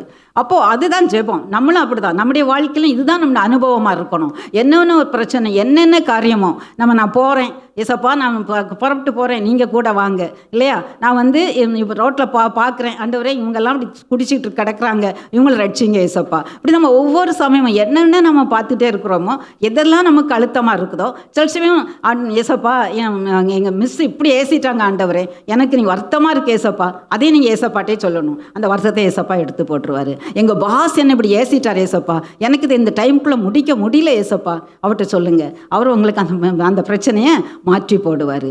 படிக்கிறதுக்கு எனக்கு இந்த கணக்கு வரலை, இல்லை இதை செய்ய முடியல, எக்ஸாம் வந்துட்டு இன்னும் கொஞ்ச நாள் தான் இருக்குது, இன்னும் படிக்க முடியல ஏசப்பாட்ட சொல்லுங்கள். என்னென்ன நெருக்கமோ அதை நம்ம அவர்கிட்ட பேசிக்கிட்டே இருக்க நம்முடைய நெருக்கங்கள்லாம் எளிதாக்கி தர்றவர் யார்? கர்த்தர். சரியா? அடுத்தது இங்கே பார்த்தீங்கன்னா அடுத்த முக்கியமான காரணம், வேதத்தை அவர் அவ்வளவா நேசித்தார். வேதத்தை நேசித்தார், தேவனுடைய கற்பனைகளை நேசித்தார், கற்பனைகளை கை கொள்வதில் விருப்பினார். அதான் பார்த்தீங்களா நெருக்கத்தில் அதான் சொல்கிறாரு 143, இக்கட்டும் நெருக்கமும் என்னை பிடித்தது. என்னை இக்கட்டு வந்துச்சுது, நெருக்கம் வந்துச்சுது, ஆனாலும் எப்போவுமே ஆனாலும் சொல்லுவார், என்னை பிடித்தது. ஆனாலும் பிரச்சனை நமக்கு தான் இருந்துச்சுது, ஆனாலும் பட் தெரிஞ்சா முக்கியமான வேர்டு வந்துச்சா, ஆனாலும் உமது கற்பனைகளே எனது மன மகிழ்ச்சி. நெருக்கம் இருக்கட்டும், இக்கட்டு இருக்கட்டும், பிரச்சனை வரட்டும், பாடுகள் இருக்கட்டும், ஆனால் இது மத்தியில் உம்முடைய கற்பனை, உம்முடைய வேதமே எனக்கு மன மகிழ்ச்சி. அதை மாதிரி நீங்கள் வாசிக்கலாம். 119 140 கூட, நான் சிறியவனும் அசட்டை பண்ணப்பட்டவனுமாக இருந்தேன், ஆனாலும் பார்த்தீங்களா உமது கட்டளைகளை மறவேன். நான் அசட்டை பண்ணப்பட்டிருந்தேன், நீங்கள் கூட அசட்டை பண்ணப்பட்ட நிலைமையில இருக்கலாம். ஸ்கூல்லையோ ஆஃபீஸ்லையோ வீட்லையோ அசட்டை பண்ணப்பட்ட நிலையில் இருக்கலாம். நான் அசட்டை பண்ணப்பட்டேன், ஆனாலும் என்ன சொல்கிறாரு? உம்முடைய கற்பனைகளின்படி நடப்பேன், உங்களுடைய கட்டளைகளை மறவேன், கட்டளைப்படி நடப்பேன். பார்த்தீங்களா? அதே மாதிரி பார்த்தீங்கன்னா சங்கீதம் 119 109 110 வாசிக்கலாம். என் பிராணன் எப்பொழுதும் என் கையில் இருக்கிறது, ஆனாலும் உம்முடைய வேதத்தை மறவேன். பார்த்தீங்களா? ஒரு குருவியா வேட்டையாடுற மாதிரி தான் இந்த சவுல் வேட்டையாடிக்கிட்டே போனார். இங்கே இருக்கானா, அங்கே இருக்கானா, அங்கே இருக்கானா, படையை கொண்டுட்டு பின்னால் தொடர்ந்துக்கிட்டே இருந்தார். அதனால தான் தாவீது சொல்கிறார், என் பிராணன் எப்பொழுதும் என் கையில் இருக்குது, ஆனாலும் என்ன செய்யலை, நான் உடைய வேதத்தை மறவேன். பார்த்தீங்களா? எவ்வளவு இக்கட்டான காரியம், எவ்வளோ ஆபத்தான காரியம் இருந்தால் கூட அவர் சொல்கிறாரு, நான் உம்முடைய வேதத்தை மறவேன். பார்த்தீங்களா? நம்ம சில சமயம் தலைவலிக்கு அன்னைக்கு நான் பைபிள் வாசிக்கலையா, எனக்கு தலைவலி இல்லையா, எனக்கு ஸ்ட்ரெயின் பண்ண முடியல, இப்படிலாம் நம்ம என்ன செய்கிறோம் சொல்கிறேன், டைம் இல்லை, வேதத்தை வாசிக்க எனக்கு டைம் இல்லை. பார்த்தீங்க தாவீதை கேளுங்க, தாவீது சொல்ல, என் பிராணன் என் கையில் தான் இருக்குது, ஆனாலும் உங்களுடைய வேதத்தை நான் மறவேன். இக்கட்டும் நெருக்கம் வந்துச்சு, ஆனாலும் உங்கள் வேதம் தான் எனக்கு மனம் மகிழ்ச்சி. ஸோ பார்த்தீங்களா, வேதம் அவ்வளவு ப்ரெஷியஸ், அவ்வளோ தூரத்துக்கு நமக்கு சந்தோஷத்தை கொடுக்கறது, பிரச்சனையிலேருந்து விடுதலை கொடுக்கறது இதுதான் வேதம். அதனால தான் நாங்கள் வேத வசனங்களை படிங்கன்னு சொல்கிறோம். சரியா? நீங்கள் வேதத்தை வாசிக்க ஆரம்பிங்க, சங்கீதத்தை வாசிக்க ஆரம்பிங்க, ரொம்ப நன்றாக இருக்கும். சரி, அதனால் எல்லா காரியத்திலும் இக்கட்டு நேருக்கு வந்த போதிலும் வேதத்தை தான் அவர் பற்றி கொண்டார். அப்படிங்க வரிசையாக நீங்கள் பார்த்தீங்கன்னா நிறையா வரும். 109, 110. துன்மார்க்கர் எனக்கு கண்ணி வைக்கிறார்கள், ஆனாலும் நான் உடைய கட்டளைகளை விட்டு வழி தவறேன். பார்த்தீங்களா, துன்மார்க்கர் நிறைய பேருடைய வாழ்க்கையில நெருக்கம் கொடுக்காங்க. சவுளுடைய படை, இந்த தன்னோட கூட இருந்தவங்க, இப்படி துன்மார்க்கர் நிறைய என்ன செய்யறாங்க, கண்ணி வைக்கிறாங்க. ஆனாலும் அங்க பார்த்தீங்களா, பிரச்சனை தான், நெருக்கம்தான், பிராணம் என் கையில் இருக்கு, ஆனாலும் நான் கர்த்தருடைய கற்பனையை மறவேன், கற்பனை கட்டளையை கை கொள்ளுவேன், அதுதான் எனக்கு மனம் மகிழ்ச்சி. நான் வேதம் மாத்திரம் எனக்கு மகிழ்ச்சியா இல்லைன்னா நான் துக்கத்திலே அமிழ்ந்து போயிருப்பேன்னு சொல்றாரு. அப்போ வேதம்தான் மன மகிழ்ச்சி கொடுக்குது. அப்போ தாவீதினுடைய சக்சஸுக்கு, அதாவது தாவீது இந்த நெருக்கத்திலெல்லாம் இருந்து விடுபடுவதற்கு 2 காரணம். ஒன்று, அவர் நெருக்கமாக கர்த்தரே வச்சிருந்தாரு. எப்பொழுதும் கர்த்தர் என்ன செஞ்சதை எனக்கு முன்பாக வைத்திருக்கிறேன், அவர் எனக்கு வலது பாசல் இருக்கிறபடியால் நான் அசைக்கப்படுவதில்லை. 2வது, கற்பனைகளை கை கொண்டுட்டு இருந்தாரு. எந்த பிரச்சனை வந்தாலும் வேதம்தான். அப்போ எப்போனாலும் அவர் வேதத்தில் கற்பனைகளை கை கொண்டதுனால, வேதத்தை வாசித்து அதே அவருக்கு மகிழ்ச்சியாக இருந்ததுனால அந்த நெருக்கங்கள் எல்லாம் அவரால் என்ன செய்ய முடிந்தது, மேற்கொள்ள முடிந்தது. இது யாரால வந்த பிரச்சனைகள் நம்ம பார்த்தோம், மக்களால், மனிதர்களால் ஒரு மனிதனுக்கு நெருக்கங்கள் வரக்கூடும். அந்த நெருக்கங்களுக்கு எக்ஸாம்பிள் நம்ம தாவீதை சொன்னோம். அந்த தாவீதை எப்படி மேற்கொண்டார், கர்த்தரை துணையாக கொண்டதுனால, வேதத்தை உறுதியாக பற்றி கொண்டதுனால அந்த நெருக்கங்கள்லேருந்து விடுதலை பெற்றார். இன்னும் ஒன்று, சாத்தான் நமக்கு நெருக்கத்தை கொண்டு வரக்கூடும் இல்லையா, சாத்தான் நெருக்கத்தை கொண்டு வருவான். எப்படி இங்கே சாத்தானால் எப்படி நெருக்கம் வருது, யோபு 7:15 சொல்லுது, என் ஆத்துமா நெருக்கொண்டு சாகிறதையும் என் எலும்போடு உயிரோடு இருக்கிறதை பார்க்கிலும் மரணத்தை விரும்புகிறது. யோபு 15:24 சொல்லப்பட்டு, இக்கட்டும் நெருக்கமும் அவனை கலங்கி பண்ணினது. இப்போ இது யாரு, யோபு. உங்களுக்கு தெரியும் யோபுடைய காரியம் இல்லையா. யோபை பற்றி இயேசு கிறிஸ்து தேவன் என்ன சொல்றாரு, அவன் உத்தமனும் சர்மான்கனும், தேவனுக்கு பயந்து தீங்கு பொல்லாங்குக்கு விலகுகிறவன் அப்படின்னு அவனை பற்றி சர்டிஃபிகேட் கொடுத்த உடனே இந்த சாத்தான் சொல்கிறான், நீர் அவனையும் அவனுக்குள்ள எல்லாவற்றையும் சுற்றி என்ன செஞ்சுருக்கிறீரு, வேலி அடைச்சி பாதுகாத்துருக்கிறீரு, அதனால் அவரை துதிச்சிட்டு இருக்கிறான், நீர் அதான் எடுத்து போடும், அப்போ உண்மை தூஷிக்கானா பார்ப்போம். சாத்தானுக்கு என்னையே நம்மளை தேவனை தூஷிக்க வைக்கணும். நமக்கு எதிராகவும் சாத்தான் இதைத்தான் பண்ணுறான். நம்ம என்ன செய்யணும், அவன் நம்மளை ஏம் பண்ணுறது சாத்தான், நம்ம தேவனை தூஷிக்கணும் என்பதற்காக தான். கர்த்தர் எதற்காக நம்மளை ஏற்படுத்தினார், இந்த ஜனத்தை எனக்கென்று ஏற்படுத்தினேன், இவர்கள் என் துதியை சொல்லி வருவார்கள். கர்த்தர் நம்மளை எதுக்குன்னு சிருஷ்டித்திருக்கிறாரு, தேவனை நம்மளை சிருஷ்டி கர்த்தரை நம்ம என்ன செய்யணும், நம்ம மீட்டவரை துதிக்கணும், துதிக்கிறதுக்காக நம்மளை ஏற்படுத்தியிருக்கிறாரு. அவர் துதிக்கு பாத்திரர். ஆனால் அதனால தான் சாத்தான் என்ன செய்கிறான், அவரை யாரையும் துதிக்கக்கூடாது, அவர் என்ன செய்யணும், தூஷிக்கணுங்கிறதுக்காக அவன் நம்முடைய வாழ்க்கையில் நெருக்கங்களை கொண்டு வர்றான். அவனுடைய ஒரே ஏம் அதான். இப்போ இதே மாதிரி சொன்னதுனால சரி கர்த்தரும் அனுமதி கொடுத்தனால என்ன நடந்துச்சுன்னு உங்களுக்கு தெரியும். அவனுக்கு இந்த செல்வத்தெல்லாம் இழந்தான் இல்லையா. முதல்ல 500 கழுதை இருந்துச்சுது, 500 எருது இருந்துச்சுது, அவர்கிட்ட 7000 ஆடுகள் இருந்துச்சுது, 5000 ஒட்டகம் இருந்துச்சுது, 7 பையன் 3 பொண்ணு. இது அத்தனையும் ஒரே நாளையில் என்ன செஞ்சிட்டான், சாத்தான் அடிச்சிட்டான். அதை நீங்கள் 1ஆம் அதிகாரத்தில் பார்த்தீங்கன்னா தெரியும். ஆனால் பாருங்க 1ஆம் அதிகாரத்துடைய கடைசி வசனத்தை வாசிங்க. இவை எல்லாவற்றிலும் யோபு பாவம் செய்யவும் இல்லை, தேவனை பற்றி குறை சொல்லவும் இல்லை. அப்ப அதுக்கு முந்தினது, நிர்வாணியாய் என் தாயின் கர்ப்பத்தில் வந்தேன், நிர்வாணியாய் அவ்விடத்துக்கு திரும்புவேன், கர்த்தர் கொடுத்தார், கர்த்தர் எடுத்தார், கர்த்தருடைய நாமத்துக்கு ஸ்தோத்திரம் என்றான். பார்த்தீங்களா எவ்வளவு இழப்பு. முதல் நெருக்கம் அவனுக்கு இழப்பு. என்னெல்லாம் இழப்பு, அவனுடைய பொருள் எல்லாத்தையும் இழந்தான், ஆடு மாடு இல்லையா, எல்லாத்தையும் இழந்தான். 10 பிள்ளைகளை இழந்தான். இழந்தப்போ கூட அவன் என்ன சொல்கிறான் பார்த்தீங்களா, கர்த்தர் கொடுத்தார். நான் எப்படி இந்த உலகத்துக்கு வந்தேன், ஒன்றும் இல்லாமல் தான் வந்தேன், போகும்போதும் ஒன்றும் இல்லாமல் தான் போவேன். கர்த்தர் கொடுத்தார், கர்த்தர் எடுத்தார், கர்த்தருடைய நாமத்துக்கு ஸ்தோத்திரம். எப்படி சொல்ல முடியும் பார்த்தீங்களா? எப்படி சொல்ல முடியும்? இவ்வளவு இழப்பு மத்தியில் அவன் என்ன செஞ்சான்? கர்த்தரை துதிச்சான். அதனால் அந்த இழப்பு அவனை என்ன செய்யலை? பாதிக்கலை, அவன் தூஷிக்கலை. சாத்தான் தோற்று போயிட்டான். மறுபடியும் போகிறான் அவர் சமூகத்துக்கு. ஆமாம், நீ எல்லாம் என்ன செய்வான்? தன் ஜீவனுக்கு பதிலாக எல்லாத்தையும் கொடுத்துருவான் உலகத்தில். நீ அவனை மாத்திரம் தொடும். அப்போ என்ன செய்கிறான் பார்ப்போம். 2வது நெருக்கம் என்ன செஞ்சான்? சரி, அவன் உயிரை எடுக்காத, மற்றதை பார்த்துக்கோ. அடுத்த நாள் என்ன ஆச்சுது? யோபனுடைய உச்சந்தல்லேருந்து உள்ளங்கால் வரைக்கும் ஒரே பருக்கள், ஒரே ஊறல், ஓட்டை எடுத்து சுரண்டிட்டு இருக்கான். பெரிய சீமா, எல்லாத்தையும் இழந்துட்டான். சாம்பல்ல உட்கார்ந்துருக்கான், சுரண்டிட்டு இருக்கிறான். சரீரத்தில் உள்ள சுகவீனம், சரீரத்தில் பாடுகள், அது அவனுக்கு ஒரு நெருக்கமாக இருந்துச்சுது. அப்பவும் அவன் கர்த்தரை குறை சொல்லலை. சரியா? அப்போ பார்த்தீங்களா, சரீரத்தில் உள்ள நெருக்கம். அடுத்தது நமக்கு கூட அப்படி இருக்கலாம். நம்முடைய சிலர் இழந்திருக்கலாம், இழப்பை குறித்து நெருக்கம். சரீரத்தில் சுகவீனம், பலவீனம் இருக்கலாம், அது ஒரு நெருக்கமாக இருக்கலாம். ஆனால் கர்த்தர் அந்த நெருக்கத்தில் நம்ம நினைச்சவர் கூப்பிடும் பொழுது விடுவிப்பார். அடுத்தது பாருங்க, அவன் மனைவி வர்றா. மனைவி என்ன செய்யணும்? ஒரு ஆறுதலாக இருக்கணும் இல்லையா? இவ்வளோ இழந்துட்டாரு, இவளுக்கு சரீரத்தில் வேலை சுகம் வேணும், ஆறுதல் படுத்த வேண்டிய மனைவி என்ன சொன்னா பாருங்க, இன்னும் உத்தமத்தில் தான் இருப்பீரோ, என்ன செய்யும்? தேவனை தூஷித்து ஜீவனை விடும். இப்படி நம்ம வீட்லேயும் அடிக்கடி இந்த கேள்வி வரோம் இல்லையா? என்ன வரும்? இன்னும் என்ன பைபிள்னு படிச்சுட்டு இருக்க, இன்னும் என்ன கோயில்னு போய்கிட்டு இருக்க, ஏதாவது நடந்துச்சா கேட்காங்கல்ல? ஆமாம், அப்படி கேட்க வேண்டிய கேட்பாங்க. சில குடும்பங்களில் சில கர்த்தர் அறியாதவர்கள் இருக்கும்போது அவங்க அப்படி கேட்பாங்க. அப்படி ஒரு சூழ்நிலை வரும். அந்த நிலையிலங்க பாருங்க, யோபு ரொம்ப பொறுமையாக தான் இருக்கிறாரு.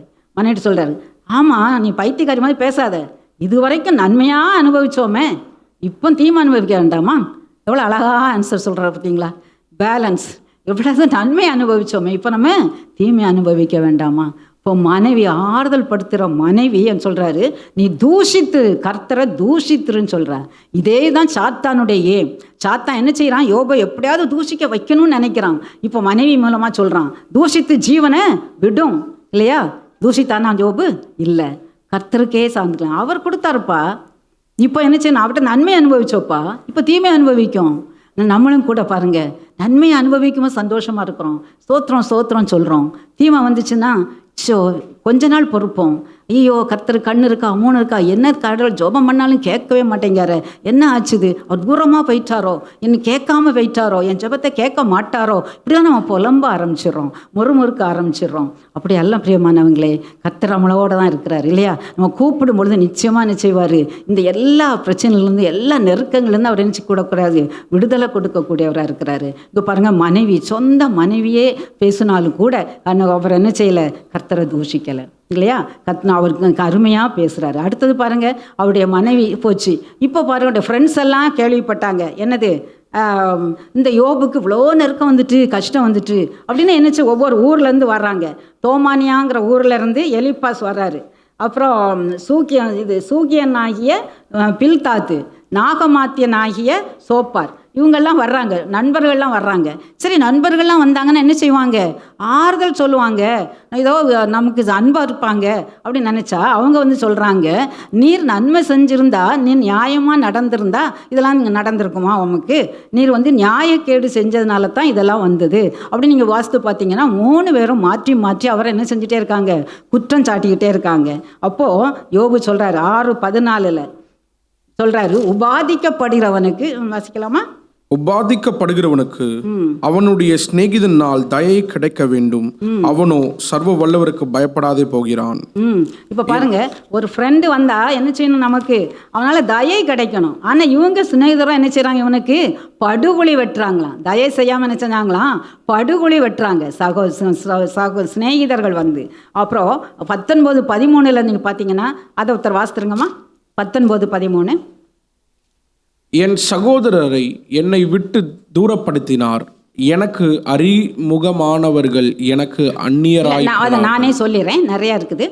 ஒன்று சகோதரரை என்ன செஞ்சுட்டா? தூரமாக போயிட்டாங்க. எப்போவுமே உண்டு. நம்ம நல்லா வாழ்ந்திருக்கும் போது எல்லாரும் கூடி வருவாங்க இல்லையா? தாழ்ந்திருக்கும் போது என்ன செஞ்சிருவாங்க, எல்லாரும் நம்மளை விட்டுட்டு போயிடுவாங்க. யோபு இவ்வளவு இழந்ததுனால அவனுக்கு எல்லாரும் தூரம் போயிட்டாங்க. சகோதரர் தூரம் போயிட்டாங்க, அவருடைய பந்து ஜனங்கள் விலகி போயிட்டாங்க, வீட்டு ஜனங்கள் வேலைக்காரங்களாம் அவரை அசட்டை பண்ணாங்க. வேலைக்காரங்க கூட ஏதாவது கேட்டால் ஆன்சர் பண்ணுறது இல்லை, என்ன செய்கிறாங்க, அசட்டை பண்ணுறாங்க. சிறு பிள்ளைங்க கூட என்ன செய்கிறாங்களாம், அசட்டை பண்ணுறாங்களாம். அப்படி அவருடைய ஆத்மா இது நிமித்தமாக என்ன செஞ்சிச்சுன்னு சொல்லப்பட்டிருக்கு பாருங்க. 19 அதிகாரத்தில் 13வது வசனத்தில் கடைசியில் பார்த்தீங்கன்னா, என் ஆத்மா நெருக்குண்டு மரணத்தை விரும்புகிறது. அவ்வளோ தூரத்துக்கு எல்லாராலும் அவர் வெறுக்கப்பட்டார், எல்லாராலும் கைவிடப்பட்டார்.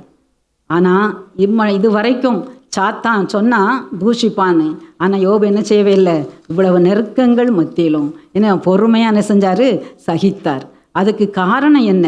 யோபு அது நம்ம 1:21 பார்த்தோம். அவர் கர்த்தரை ஸ்தோஸ்தரித்தார். அவர் புரிஞ்சிருந்தார், கர்த்தர் தான் கொடுத்தாரு, இந்த உலகத்தில் இருக்கிற எந்த காரியமும் எனக்கு சொந்தம் அல்ல. இதான் முக்கியம். இன்றைக்கி நீங்கள் யோசிச்சுட்டு இருக்கீங்க, நம்ம உலகத்தில் ஆண்டாண்டு காலமாக மனுஷனுடைய நினைப்பு அப்படி தான். நம்ம இவ்வளோ சுகமாக இவ்வளோதான் ஆண்டாண்டு காலமாக நம்ம வசிப்போம் நம்ம நினைக்கிறோம். இல்லை, உலகம் எல்லாம் அநித்தியம், ஒன்றும் நிற்காது. அதனால தான் கர்த்தர் இது எல்லாமே யார் கிருபையாக கொடுத்தா? ஜீவனை கொடுத்தாரு, சுகத்தை கொடுத்தாரு, ட்ரெஸ்ஸை கொடுத்தாரு, சாப்பாடை கொடுத்தாரு, வீட்டை கொடுத்தாரு, அம்மா அப்பா கொடுத்துக்கிறாரு, ஃப்ரெண்ட்ஸை கொடுத்துக்கிறாரு, ஸ்கூலோ காலேஜோ வேலையோ எல்லாம் கொடுத்தது யார்? கர்த்தர். அதை அவன் புரிஞ்சுக்கிட்டான், நம்மளும் புரிஞ்சுக்கணும். கர்த்தர் கொடுத்தார், கர்த்தர் எடுத்தார், கர்த்தருக்கு ஸ்தோத்திரம். அப்போ ஏதாவது ஒரு இழப்பு வரும்போது நம்ம இதை தைரியமாக சொல்வதற்கு இருக்கணும். கர்த்தர் கொடுத்தார், கர்த்தர் எடுத்தார், கர்த்தருக்கு ஸ்தோத்திரம். இதுதான் கர்த்தர் மேலே இருக்கிற நம்பிக்கை, இதுதான் கர்த்தர் மேலே நம்ம வச்சுக்கிற அன்பு. சரியா? ஆமாம், அந்த அன்பு இருந்துச்சுன்னா நம்ம நிச்சயமாக அது செய்வோம். கர்த்தர் கொடுத்தார், கர்த்தர் எடுத்தார், கர்த்தருக்கு ஸ்தோத்திரம். சரியா? அப்படி சொல்லக்கூடிய தைரியம் யாருக்கு இருந்துச்சு? அந்த யோபுக்கு இருந்தது. சரியா? அடுத்த துன்பத்தில் என்ன, அடுத்த துன்பத்திலையும் ஸ்தோத்திரம் செலுத்துகிற நிலைமை. இவ்வளவு இழப்புக்கு மத்தியிலும் ஏசப்பாவை துதிக்கிறான். இதை மாதிரி தான் நம்ம பார்க்குறோம். பவுலும் சீலாவும் தொழுமரத்தை கட்டப்பட்டு சிறையில் வச்சுருக்காங்க. அங்கே அவங்க துதிச்சு பாடுறாங்க தேவனை. என்ன நடந்துச்சுது? சிறைச்சா கதவே திறந்துட்டுது, பூமி அதிர்ந்தது, கட்டுகள் அவிழ்ந்தது. துதிக்கும் போது கட்டுகள் அவிழும், சிறை கதவுகள் திறக்கும், தடைகள் நீங்கும். சரியா? துதிக்கும் போது கஷ்டங்கள்லாம் என்ன செய்யும், நெருக்கங்கள் எல்லாம் மாறும். இங்கே யோபு என்ன செஞ்சான், துதிச்சான், மனசார துதிச்சான் இல்லையா? கர்த்தர். அதனால் துதி நிமித்தமாக என்ன செஞ்சது, ஸ்தோத்திரம் செலுத்தினுடைய நெருக்கங்கள் மாறினது. அடுத்தது அவர் நீங்கள் எப்படி நம்பிக்கை வச்சுருந்தார் பாருங்க. 13:15 யோபு 13:15 அவர் சொல்லுவார், எவ்வளவு பெரிய நம்பிக்கை பாருங்க. அவர் என்னை கொன்று போட்டாலும் அவர் மேல் நம்பிக்கையா இருப்பேன், ஆனாலும் என் வழிகளை அவருக்கு முன்பாக ரூபகாரம் பண்ணுவேன். இது போதும் 13:15 முன்பகுதி, அவர் என்னை கொன்று போட்டாலும் அவர் மேல் நம்பிக்கையாக இருப்பேன். இதுதான் யோபுனுடைய முழு நம்பிக்கை. ஏன்னா ஒன்றுமே தேவையில்லை, ஜீவன் கூட எனக்கு தேவையில்லை. யார் தான் முக்கியம்? தேவன் தான். என்னை கொன்று போட்டால் கூட நான் அவர் மேலே தான் நம்பிக்கை வைப்பேன். இந்த உறுதி நமக்கு வருமா? இந்த உறுதி நமக்கு வரணும். அவர் கொன்று போட்டால் கூட, கேட்ட எல்லாத்தையும் எடுத்துட்டாரு, என்னை ஜீவனே எடுத்தால் கூட அவர் மேலே தான் நம்பிக்கை. ஏன்னா இந்த ஜீவனை தந்ததே அவர் தான், ஜீவனை கொடுத்தது அவர் தான். ஒவ்வொரு சுவாசமும் அவருடைய கிருபை தான், அவர்கிட்ட தான் வருது. ஸோ அந்த ஜீவனை கொடுத்தவர் அவர் தான். ஸோ அவர் என்னை கொன்று போட்டால் கூட யார் மேலே தான் நம்பிக்கை இருப்பேன்? அவர் மேலே. ஏன்னா இந்த ஜீவன் அவர்கிட்ட தான் போக போகுது இல்லையா? நான் அவர்கிட்ட போய் இருக்க போகிறேன். அதனால் அவரில் என்ன கொண்டு போட்டாலும் அவர் மேல் நம்பிக்கையாக இருப்பேன். இப்படி ஒரு திட விசுவாசம், திட நம்பிக்கை நமக்குள் இருக்கும். ஆனால் நம்ம என்ன செய்ய முடியும்? எல்லா நெருக்கங்களையும் பாடுகளையும் என்ன செய்ய முடியும்? ஓவர் கம் பண்ண முடியும், ஜெயிக்க முடியும். ஒன்று பாடுகளில் துதிக்கணும், ஏன்னா எல்லாம் அவரிடத்துல தான் வருது. ரெண்டாவது என்னது? அவர் மேலே திட நம்பிக்கை. அடுத்தது கடவுளே, கர்த்தரே அவரை பற்றி சொல்கிறாரு. இந்த மற்றவங்கெல்லாம் யோபு மாதிரி நிதானமாக பேசலை. இவரிடத்துல இவ்வளவு பிரச்சனை பாடுகள் இருக்கும் போதும் அவர் எப்படி இருந்தார்? நிதானம் உள்ளவராக இருந்தார். நிதானம். சரியா? அவசரப்பட்டு வீணான வார்த்தைகளை அவர் என்ன செய்யலை, பேசலை. நமக்கு பார்த்தீங்களா, ஒரு கோபம் வந்துருச்சு, இல்லைன்னா ஒரு பிரச்சனை வந்துருச்சுன்னா நம்ம நிதானம் இழந்து போய் எதையாவது நம்ம பேசிடுறோம் இல்லையா? ஆனால் யோபுட்ட நம்ம பற்றிக்கொள்ள வேண்டியது, இவ்வளவு பாடுகள் மத்தியிலையும் அவர் நிதானமாக இருந்தார்.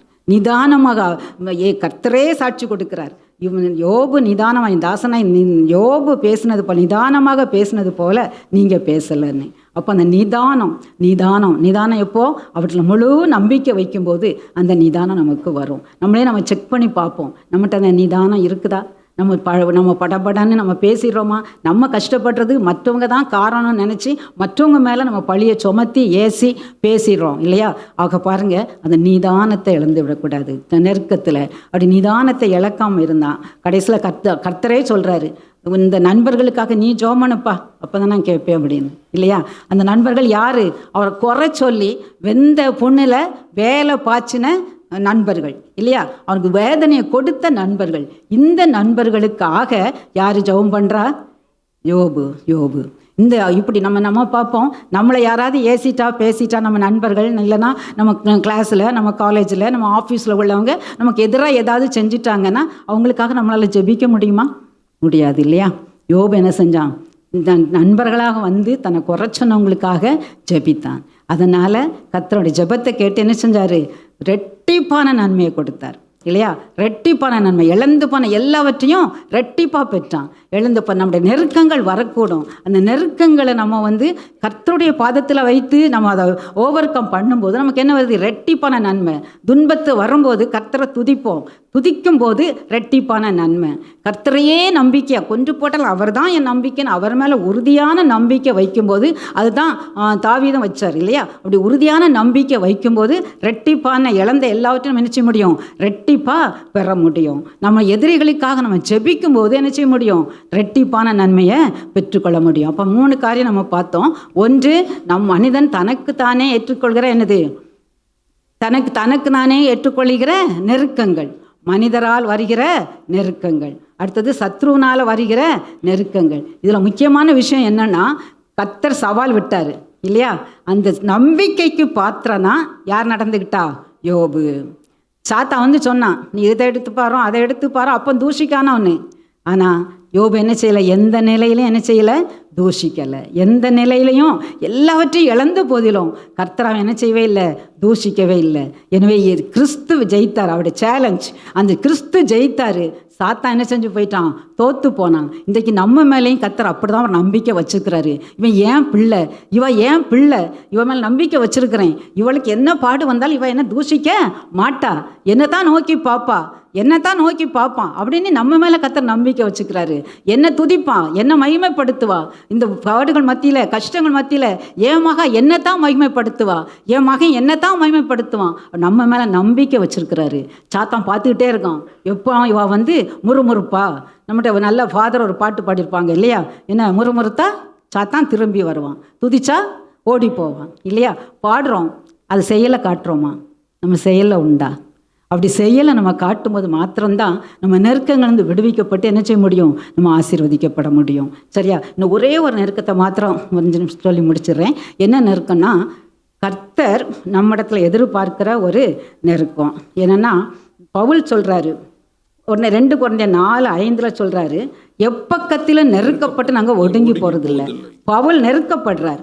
எங்கே நெருக்கப்படுறாருன்னா, 2 Corinthians 11 23-28 நீங்கள் பார்த்தீங்கன்னா, அவர் பட்ட பாடுகள்லாம் இருக்கும். 4 தரம் நான் அடிக்கப்பட்டேன், சிறையில் வைக்கப்பட்டேன், கப்பல் சேதத்தில் இருந்தேன். இப்படி அவருடைய இதை போய் வாசித்து டைம் இல்லாதனால நீங்கள் இதை வாசித்து பாருங்கள் வீட்டில் போய்.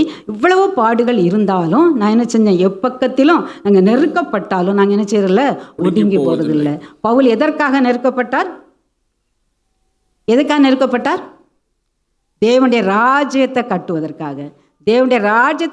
தேவனை பற்றி அவர் ஊழியம் செஞ்சுட்டு இருக்கிறாரு. தேவனுடைய ராஜ்யத்தை கட்டுவதற்காக அவர் என்ன செஞ்சார்? நெருக்கப்பட்டார். அவர் கர்த்தரை பற்றி அறிவிச்சார். இயேசு கிறிஸ்து உயிரோடு இருக்கிறார், உயிரோடு எழுந்தார்னு சொன்னதுனால அவரை சிறையில் போட்டாங்க, அவரை அடித்தாங்க, துன்புறுத்தினாங்க, கல்லெறிஞ்சாங்க. அவர் பெரிய பாடுகள், அவ்வளோ பாடுகளையும் நீங்கள் வந்து 23-11 பார்க்கலாம். ஸோ அவ்வளோ பாடுகளை அவர் சகித்தார். அப்போ சொல்கிறார், நெருக்கப்பட்டு நான் என்ன செய்யறதில்ல? ஒடுங்கி போகிறதில்ல. ஏன்னா கர்த்தருக்காக நாங்கள் என்ன செய்கிறோம்? நெருக்கத்தை சகிக்கிறோம். இதை மாதிரி நம்ம யோசேப்பை பாருங்கள், தன்னுடைய சகோதரர்களெல்லாம் நெருக்கப்பட்டார். போத்திபார் மனைவியால் நெருக்கப்பட்டாலும் அவர் உண்மையாக இருந்தார். அதனால் என்ன செஞ்சார்? அவர் உயர்த்தப்பட்டார் இல்லையே, கர்த்தர் மேலே நம்பிக்கை வச்சு. இந்த தானியேலை பார்க்குறோம், ஷாத்ராக் மேஷாக் ஆபேத்நேகோவை பார்க்குறோம். இவங்கெல்லாம் கர்த்தருக்காக வைராக்கியமாக இருந்தாங்க. அதனால் நெருக்கப்பட்டாலும் அவங்க என்ன கர்த்தருக்காக நெருக்கப்பட்டாங்க. இவங்கெல்லாம் கர்த்தருக்காக நெருக்கப்பட்டப்போ ஷாத்ராக் மேஷாக் இவங்கெல்லாம் என்ன செஞ்சாங்க? அந்த அக்கினி ஜூவாலையிலிருந்து ஒரு சேதமும் இல்லாமல் வெளியே வந்தாங்க. தானியேல் சிங்கக்கபியிலிருந்து வெறும் ஒரு சேதமும் இல்லாமல் வெளியே வந்தார். இன்றைக்கு உங்களுக்கு ஸ்கூலில், ஆஃபீஸில் சில நெருக்கங்கள் உண்டு. எப்படின்னா, நீ கிறிஸ்தவ பிள்ளை இல்லையா, அதனால் உங்களை என்ன செய்வாங்க? பார்ட்டிக்கு கூப்பிடுறாங்க, இல்லை சினிமாவுக்கு கூப்பிடுறாங்க, எங்களோட சேர்ந்து ஆடவான்னு கூப்பிடுறாங்க, பாடவான்னு கூப்பிடுறாங்க. நமக்கு மனசு இல்லை இல்லையா, நம்ம செய்ய முடியாது. ஆமாம், தைரியமாக இருக்கணும் அந்த இடத்துல. தானியேலை போல் தைரியமாக இருக்கணும். இப்படி பிரச்சனை ஆஃபீஸில் வருது, ஸ்கூலில் வருது, உன் ஃப்ரெண்டெல்லாம் உட்காந்து பேசிகிட்டு இருக்கா, சினிமா கதை பேசுகிறா, நான்சென்ஸ் எல்லாம் பேசுகிறா, நீ அந்த இடத்துல உட்கார முடியாத எழும்பி போகிறா. உடனே ஒன்று சொல்கிறாங்க, நீ சன்னியாசிங்காங்க, அந்த பேர் இந்த பேர் எதையாவது சொல்கிறாங்க. இவ வரமாட்டா, நம்மளை ஓரம் கட்டுறாங்க, நம்மளோட சேர மாட்டாங்க. இவ பெரிய பரிசுத்தம்னு நம்மகிட்ட என்ன செய்ய முடியாது, சேர மாட்டாங்க, நம்மளை ஓரம் கட்டுறாங்க. இப்படிப்பட்ட சூழ்நிலைகள் நம்முடைய ஆஃபீஸில் இருக்குது, நம்முடைய ஸ்கூலில், காலேஜில் இருக்குது. சில வீடு நினச்சா அப்படி பிரச்சனைகள் வரும்போது நம்ம உறுதியாக இருக்கணும். யாரை போல? தானியேலை போல நெருக்கப்பட்டாலும் நான் என்ன செய்ய மாட்டேன்? கர்த்தரை விட மாட்டேன். ஆஃபீஸில் இப்படிப்பட்ட நெருக்கமான சூழ்நிலை யாருக்காக? நான் கர்த்தருக்காக நெருக்கப்படும். வீட்டில் கூட சில ரட்சிக்கப்படாத வீட்டில் யாராவது இருப்பாங்கன்னா நம்மளை நெருக்குவாங்க. நீ என்ன பைபிள் வாசிக்கா, நீ என்ன கோயில் போகிற, நீ என்ன ஜெபம் பண்ணுறா, நமக்கு நெருக்கங்கள் வரும். அந்த நெருக்கங்கள் எல்லாம் நம்ம என்ன செய்யணும்? கர்த்தருக்காக நம்ம சகிக்கும்போது, எப்படி சகிக்கணும்? இந்த யோபு மாதிரி பொறுமையாக சகிக்கும்போது கர்த்தர் இன்னைக்கு நம்மகிட்ட அதுதான் எதிர்பார்க்கிறார். இன்னும் வரும் காலத்திலையும் இப்படிப்பட்ட காரியங்கள் தான் நடக்க போகுது. கர்த்தருக்காக நம்ம ஸ்ட்ராக்ஸ் கொடுக்க முடியாது, கர்த்தருக்காக நம்ம எதையும் செய்ய முடியாது. செய்யும்போது நமக்கு நெருக்கங்கள் வரும். இன்றைக்கி நமக்கு ஏசப்பாவை பற்றி மற்றவங்கள்ட்ட நம்ம சொல்ல மாட்டேங்கிறோம். நம்ம கூட படிக்கிறவங்ககிட்ட, வேலை பார்க்குறவங்ககிட்ட, பக்கத்து வீட்டுக்காரங்கிட்ட ஏன் அவங்க ஏதாவது நினச்சிருவாங்க, அவங்க ஏதாவது சொல்லிடுவாங்க. சொல்லிட்டு போட்டுமே, ஏசட்டுமே. தானியேலை சிங்கக்கபியிலே போட்டாங்க இல்லையா, ஷாத்ராக் மேஷாக் ஆபேத்நேகோவை சூளையிலே போட்டாங்க. சேதம் ஏற்பட்டுச்சா? ஏற்படலை. அதனால் கர்த்தருக்காக தைரியமாக நினச்சணும், பேசணும். இன்றைக்கி உங்கள் பக்கத்தில் இருக்கிறவங்களுக்கு ஏசப்பா பற்றி சொல்லுங்கள்.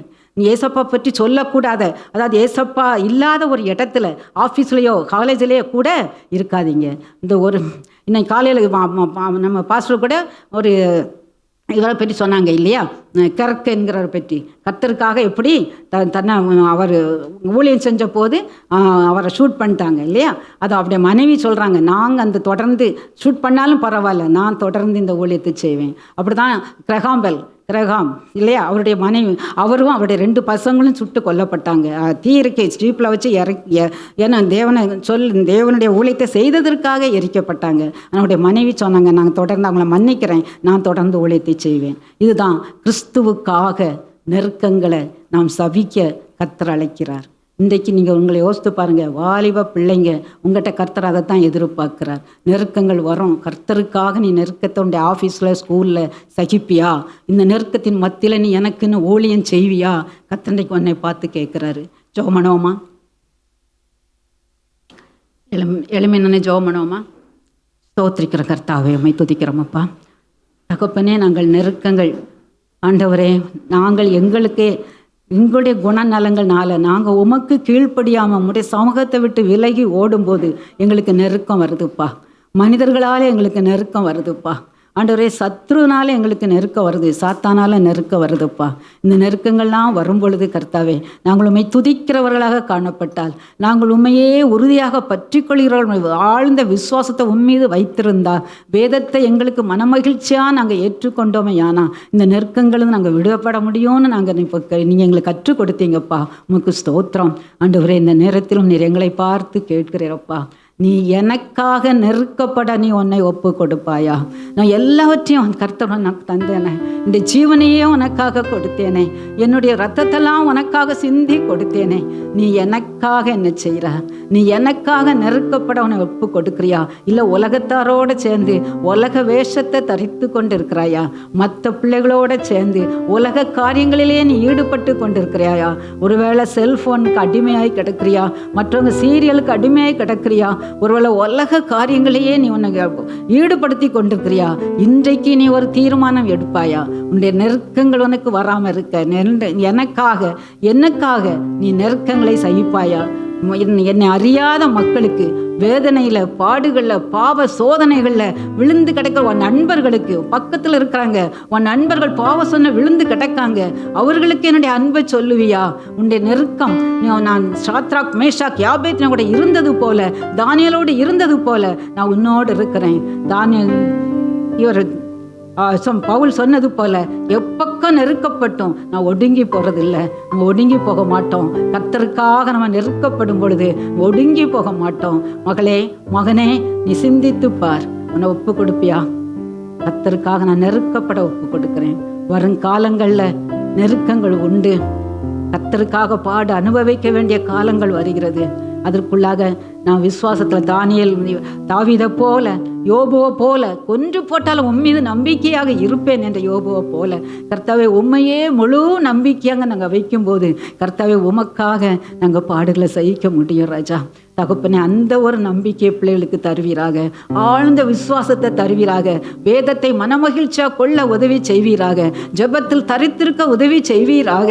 இது நிமித்தமாக ஆண்டவரே உமக்கென்று ஒரு கூட்டம் வைராக்கிய வாஞ்சோடு எழும்பத்தக்கதாக, கர்த்தருக்காக நான் ஆண்டவரே நெருக்கங்களை மத்தியிலும் நான் கர்த்தருக்காக சகிப்பேன், கர்த்தருக்காக வாழுவேன் என்று தங்களை அர்ப்பணிக்க நீர் கிருபை தருவீராக நாங்கள் ஜெபிக்கிறோம். அப்படியே அர்ப்பணிக்கிற ஒவ்வொருவரையும் கர்த்தாவே நீர் ஆசீர்வதிப்பீராக. துதிக்க நம்ம மகிமை உமக்கே செலுத்துகிறோம். இயேசு கிறிஸ்துவின் மூலமே ஜெபிக்கிறோம் பிதாவே, ஆமென்.